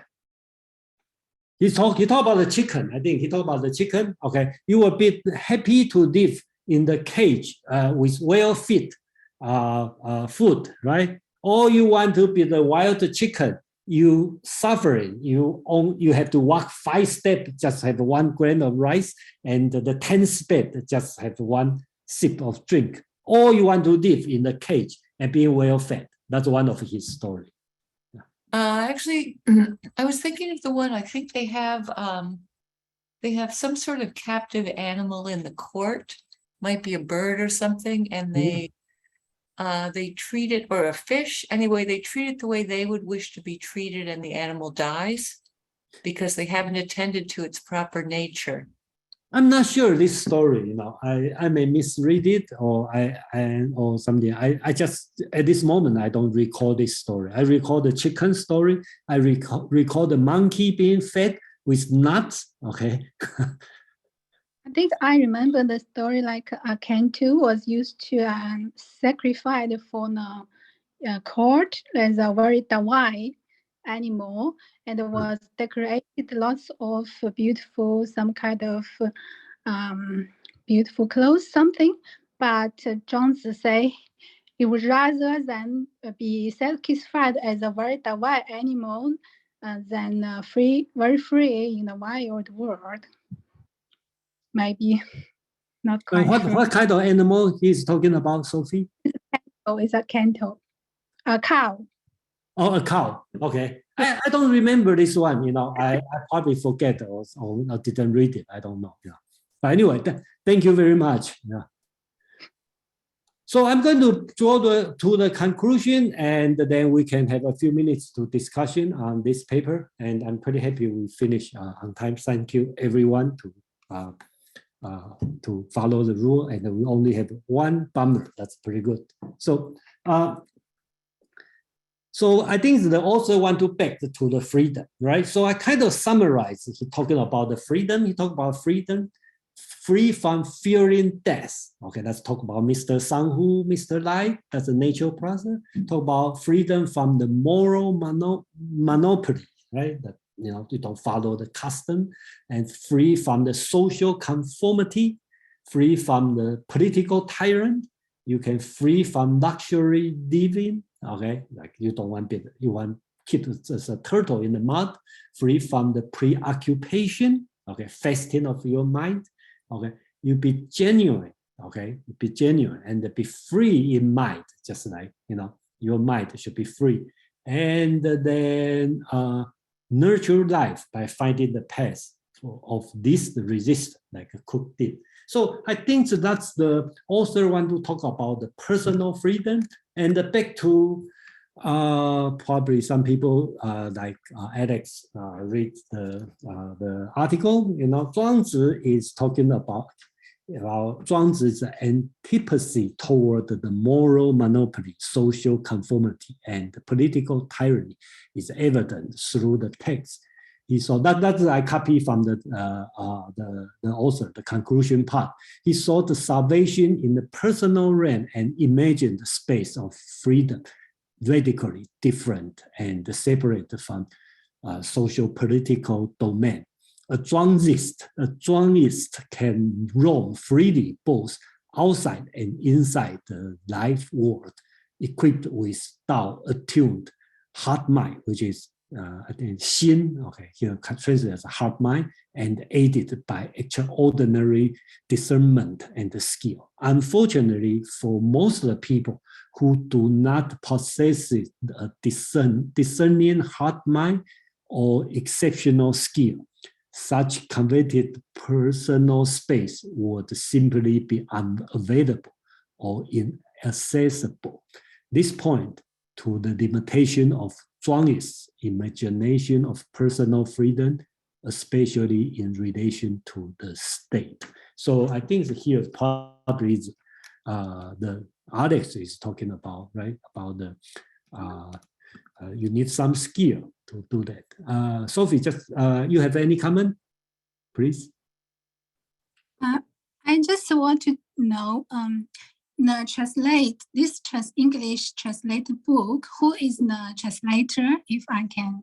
Okay, so here is like this text I copy from the Professor Tao Jian, okay, the post reading, and for the text translating, most of them I do it from C text and I modify it because the C text in general is a good translation, and the Zhuangzi translation in general is okay, you know, but some translations are terrible, so I have to totally work by myself. Zhuangzi this time I find out the C text translation is not too bad, and some of them I already personally translated before, like cooked in, so I just I just copied from before. Yeah. Okay, tell me again, this Zhuangzi, this English translator, the name and. There's no name. That's from the site called CText, C-T-E-X-T. You can search from the internet. C Chinese text, C-T-E-X-T.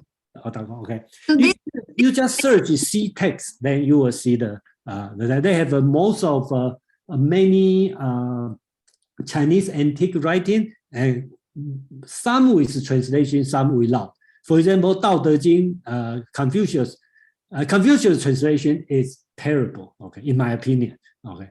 And Zhuangzi probably okay because there's a lot of translation available. So. Do you know any like very good translation? Sorry, a very good translation of Zhuangzi. I think that it's difficult to recommend, and actually I don't find one. That's why I turn out to do most of the translation by myself. So I just don't want to say mine is the best. So, I think it really depends on how you understand the Chinese text, right? Oh, okay, thank you. That's quite hard because it's written by in a very old language. Yeah, it's very hard. And the Zhuangzi is easier to put this way because he has a full story. And the Lao Tzu and the Confucius, right? Analect, you only have a few sentences. So it's a wide open for you, how you're going to read it. Yeah, so, I think Zhuangzi is a very poetic language, so it's even harder. So we have 3 hands up. Let me quickly finish the last part so we can back to the question. So that's the last part, okay? We're talking about the freedom, right? That's the author want to talk about. So basically talk about it's a tragic that the Confucius, okay? If you read Confucius Analog on the book 2, Confucius chapter 1, Confucius talk about when he was 15, he has aspiration to study, blah, blah, blah. And to the 70, he can be free to do whatever he want to do. That's Analog chapter book 2, right? He said that Confucius at the age of 70 has completely internalized the ritual norm, such as he can follow his mind heart's desire without overstepping the boundary of what is right as dictated by those norms. Okay, he said, I can do whatever I want to do without overstep the boundary. So that means Confucius is, so the author considers a tragedy, okay? the tragic situation because Confucius as a master of the rituals, right, have to live to 70 years old and internalize the rituals so he can do whatever he want to do. Zhuangzi advocates that mind, a heart mind, should be left in its chaos-free state to explore what is authentic to itself without being hampered by ritual norm. That's Zhuangzi's idea. So finally, he said, on the other hand, this internalization and the marginalization of personal freedom in Chinese history meant that it did not exert much impact on the development of a native Chinese imagination of political freedom when engaging with the state. For these two, so basically, the author talking about the freedom, this concept being promoted by Zhuangzi has not been put the impact on the Chinese political, okay, never been politicalized as a freedom. In my opinion, in China, Chinese history never had a person like Mill, John Stuart Mill, okay, promote personal freedom and want the freedom being protected, okay, or not being infringed by the government. So I think that's what the author is talking about. And then I like it, put this way. Okay, so I shall finish the presentation today, and we have a lot of hands up, and then let's have a 10 minutes discussion on this. Let's go the order. Let's see. Phil, Kevin, Brian, Alex, and CK. Yeah, Phil, please. Yeah, I just want to say that there is no such thing as absolute freedom. Right? I mean, that's a Western concept, but there's no such thing as that. It's a matter of like how you want to expand the freedom, but there's still a limitation. For instance, like nature is not like absolutely free. You are ruled by nature, even if you think you're absolutely free. So therefore, in a sense, there's always a limit. I'll tell you a funny story. You know, like about 6 years ago, I was beginning to get diabetes. And my doctor told me a list of things I should eat or eat less of. And she came to rice. And I said to her, you know, I'm Chinese, right? And she says, would you rather be a alive or a dead Chinaman? And I said, I'm not sure. So there you are. That's my answer. Like, I'm not sure. I mean, I'm not sure how far to take that freedom to. So I just thought I'd tell you that funny, ironic story. Well, at least you still look healthy to me, so that's a good sign. So, but anyway, I think today we are not talking about metaphysical, the power of freedom of the Western metaphysical freedom, whether or not we have a free will. Here we talk about personal freedom. Okay, I think it's more on. It's not a metaphysical approach of freedom. It's more like life lesson, right? Zhuangzi is trying to tell you how to live freely. He's not going to tell you metaphysically are you free or not.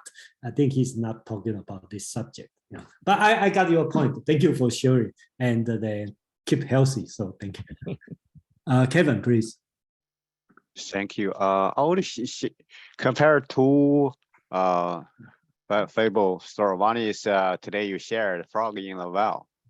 Basically, they talk to each other. You know, frog to talk to themselves. They enjoy their own life. Another story about a long time ago about a fish in the fish tank, right? Who is happy?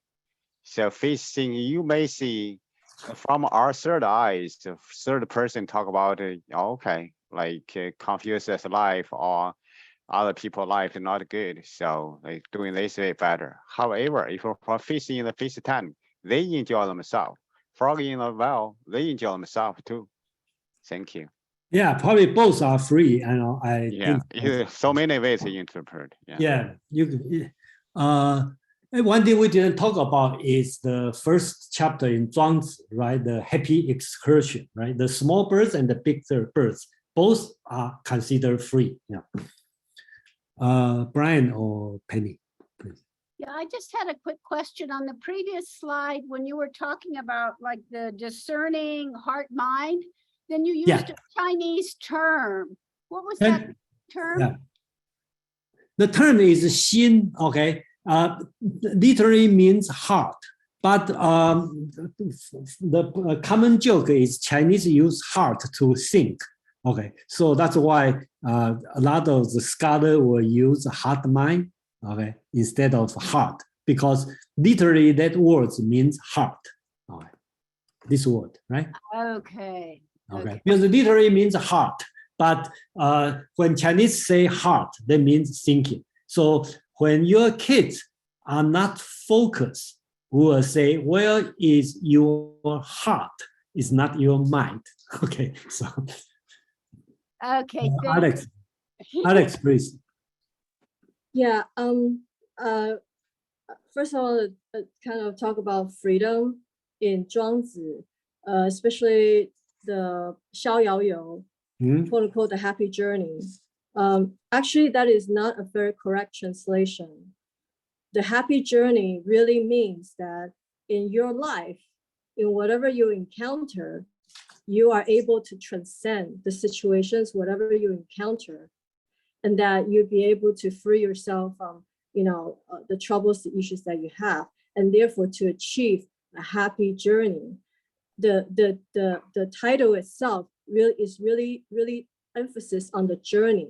逍遥really means it's almost like a bird, flying with the wind beneath its wings, that you're able to transcend whatever problems you have. So I think it's not just about a happy journey, it's really transcending the situations that you encounter. So that's what I would have to say about this. So he's not avoiding, he's not trying to achieve freedom for Zhuangzi, from my understanding, is not to be a recluse or to be antisocial. No, it's just that, that's the guideline. That's the ideal life that you would have, if you could transcend whatever situation. So it doesn't mean that you have to be a recluse to be happy. I don't read it that way. And my secondary source also have the same opinion. And then I want to further go back to Confucius. Actually, Confucius and Zhuangzi, they both talk about the mind, right? But their method is different. Confucius believed that to nurture the mind, to cultivate the mind, is through ritual, is by studying, these things. But Zhuangzi, the way he nurtures the mind is that you should simplify, and that not let material things, just like what Jason said, not let material things, outside things, to get to your mind. There's another story that in my source, that very short story, that one day, someone saw Zhuangzi living in the woods, and they said, "Oh, why you look so tired?" And Zhuangzi said, "No, I'm not tired. I'm just poor." Which means when you say tired, what he's trying to say is that my mind is not tired. I look tired because I'm poor, but my mind is intact. Okay, so that's what I wanted to say about and then the other thing, when it comes to state and government, which this article is really trying to say, bring up all these different stories. If you want to talk about state, you have to go back to Lao Tzu, okay? Because Lao Tzu talked extensively more about politics than Zhuangzi. Okay, so just very simply, so in order to achieve freedom, you cannot go without a proper government. So in Lao Tzu's ideal government, so that people can have freedom, could be themselves, there are 3 levels. First level is very easy, that you don't even feel the government is there. Okay, it means there's very little regulation, and that people live freely and naturally with the Tao. that, you know, the society live as they will, you know, and to promote freedom, you know, between people, that the government does not impose rules, right? And that's the best level, that you don't even see the government there. Second level is that you feel the government is there and that the government is a friendly government, okay? So that's the second level. And then the third level is the worst one, is an authoritarian regime where they use fear to install, to control people. That is the least freedom that you have. So actually Lao Tzu clearly stated that having, you know, no government, if the government is really good and, you know, you have a lot of freedom, you know, you cannot dissect, it's inseparable to have freedom, personal freedom, you know, you know, living in a society, you will have a government. But what is a good government? His definition is such that there, you know, if there's very little government, very little regulation, then people will have more freedom. And I want to actually bring this one up from my secondary source that I read, that I'm pretty sure probably everybody knows that President Reagan, he made a really famous reference to Lao Tzu, right? Yeah. He says, to govern a country is like cooking a small fish. You don't disturb it too much. The more you disturb it, the fish will crumble. So, which means that, you know, they talk, which means that why do you not disturb it? It's because otherwise, you know, people have less freedom. They should grow the society, you know, naturally, in an order of the human advancement. If you have a lot of control and authoritarian regime, then you will have no freedom. You have no imagination. You know, the culture will not be able to grow. And therefore, I realized that, you know, because when I first read the article, I was really confused, you know, like, sorry. So I think the author, maybe he is prejudiced, or somehow he's partial to something, I don't know. But really, and also the final point I want to make, you know, because I read it from a secondary source, is the fact that, you know, a real recluse is not defined by where they live. A real recluse, a real scholar, is someone who actually can be anywhere in the world. It's about your mind, your state of mind.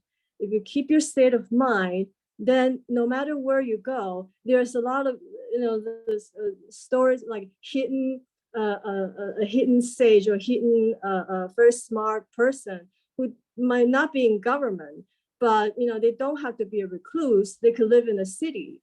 So that is another story in Zhuangzi or Lao Tzu, that's what they're saying, that, you know, it's not about antisocial. You could achieve personal freedom, you know, in any place.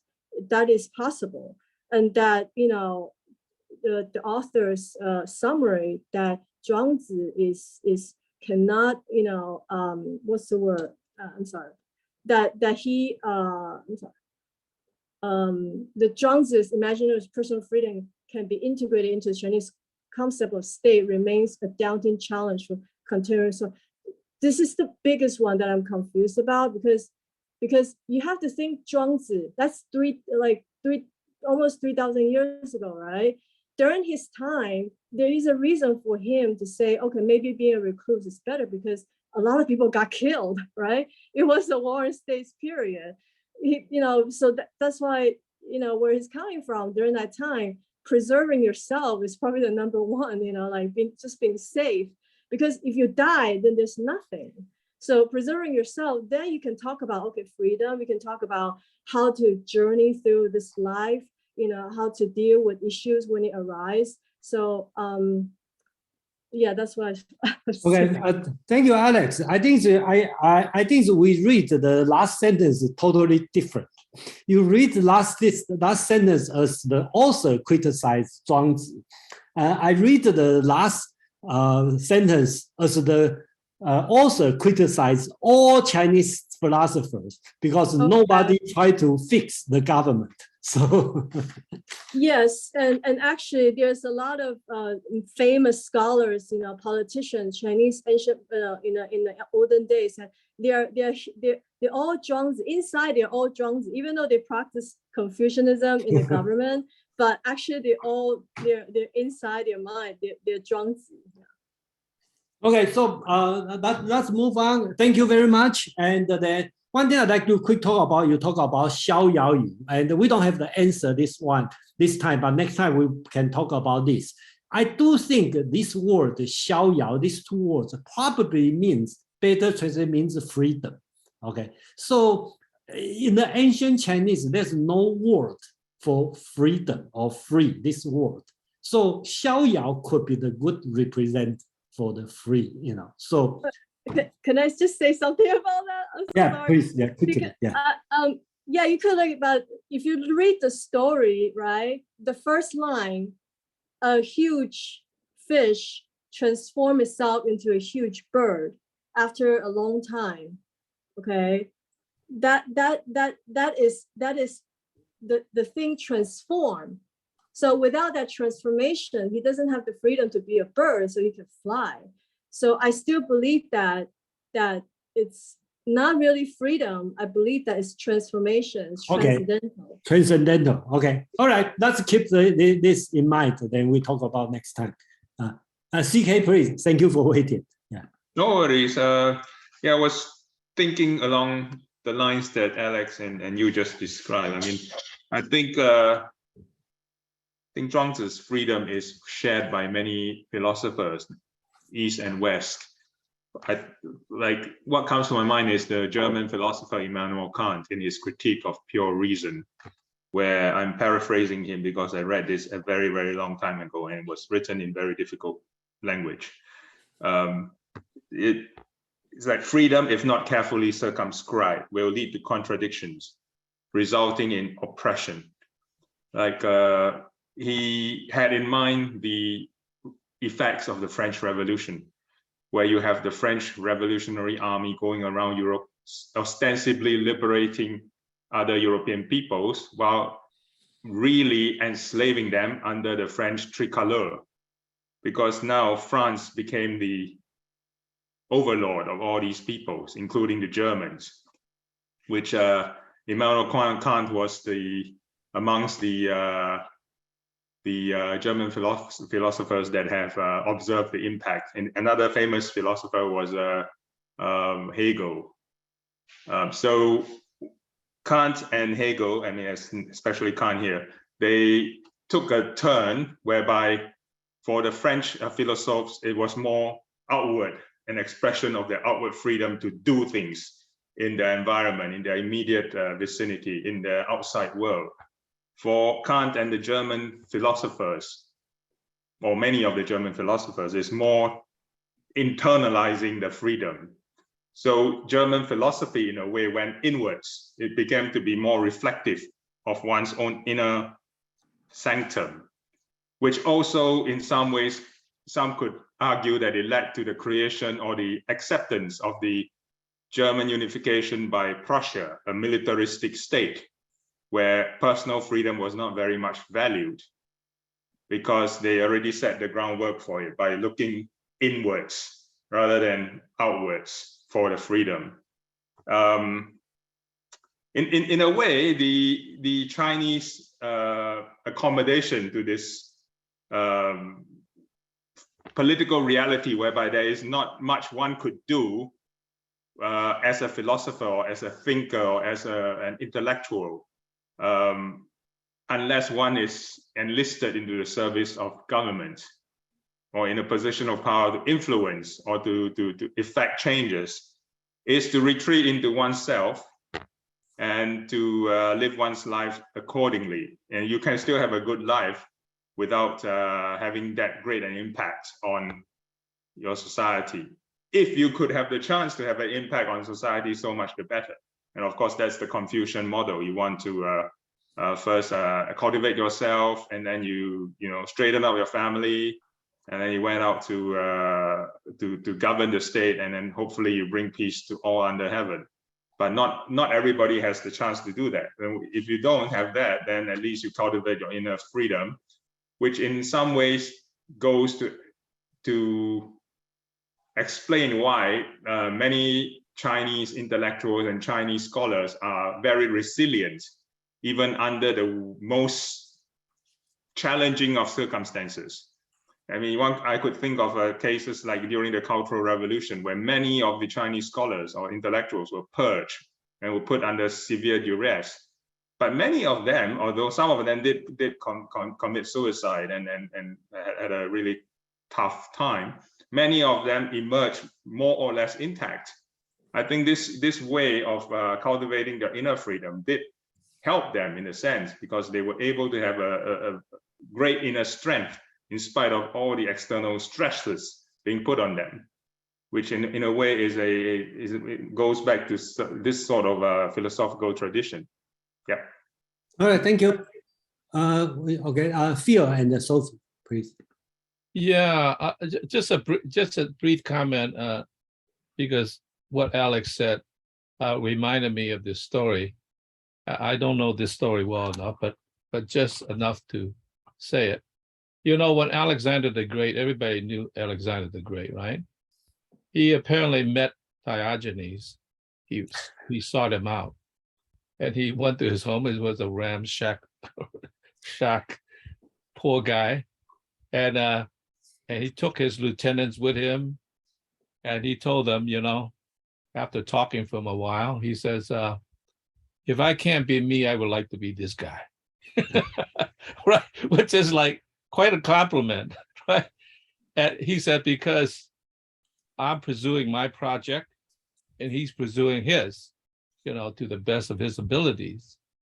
And so later on, when he was about to leave, he asked Diogenes, is like, what can I do for you? Now, here's the greatest man in the world. He could, you know, he was ready to offer him one of his kingdoms, right? And Diogenes just said, waved to him with his fingers, says, could you move a little to the left because you're blocking my view? That's all he asked. So that was very interesting. He was so involved in his own project, he didn't need a kingdom. So yeah, thank you. Sophie, please. I just want to say thank you, Alex, very much. I very agree with Alex's opinion. I just want to add a little bit about Xiaoyao Yu. I think let's talk about the spirit, freedom of spirit, because in the beginning, even the gigantic fish want to fly, it needs to transform it into a gigantic bird. But even this gigantic bird, it can fly on the end of the world, but it still have some limited. But Zhuangzi means when your spirit is unlimited, you don't need to rely on the wind, don't need to rely on the huge water, just your spirit is unlimited. That's when you can beyond some kind of limitedness. Yeah, thank you, Sophie. Madeline, you still have something to say? But that's your article, so you have the right to say. No, I was going to comment on something Alex said, but no.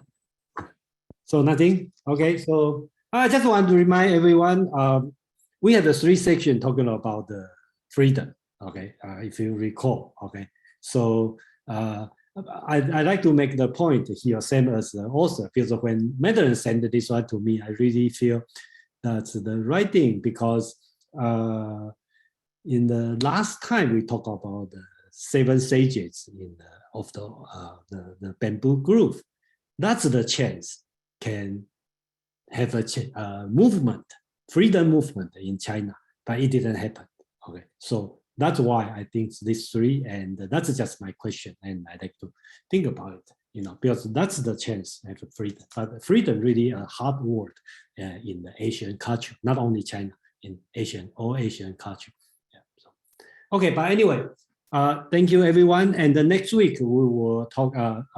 SK is coming to talk about the he's going to conclude the non-dualism Hinduism. And after that, we will kind of move away from Confucianism and Taoism. We will start to talk about the Chinese Buddhism. So we'll have a few weeks talk about Buddhism after that. Yeah, thank you, and see you next week. Thank so you. much. Thank you. Thank you, Thank thank you, you. Jason. Thank you. Thank you.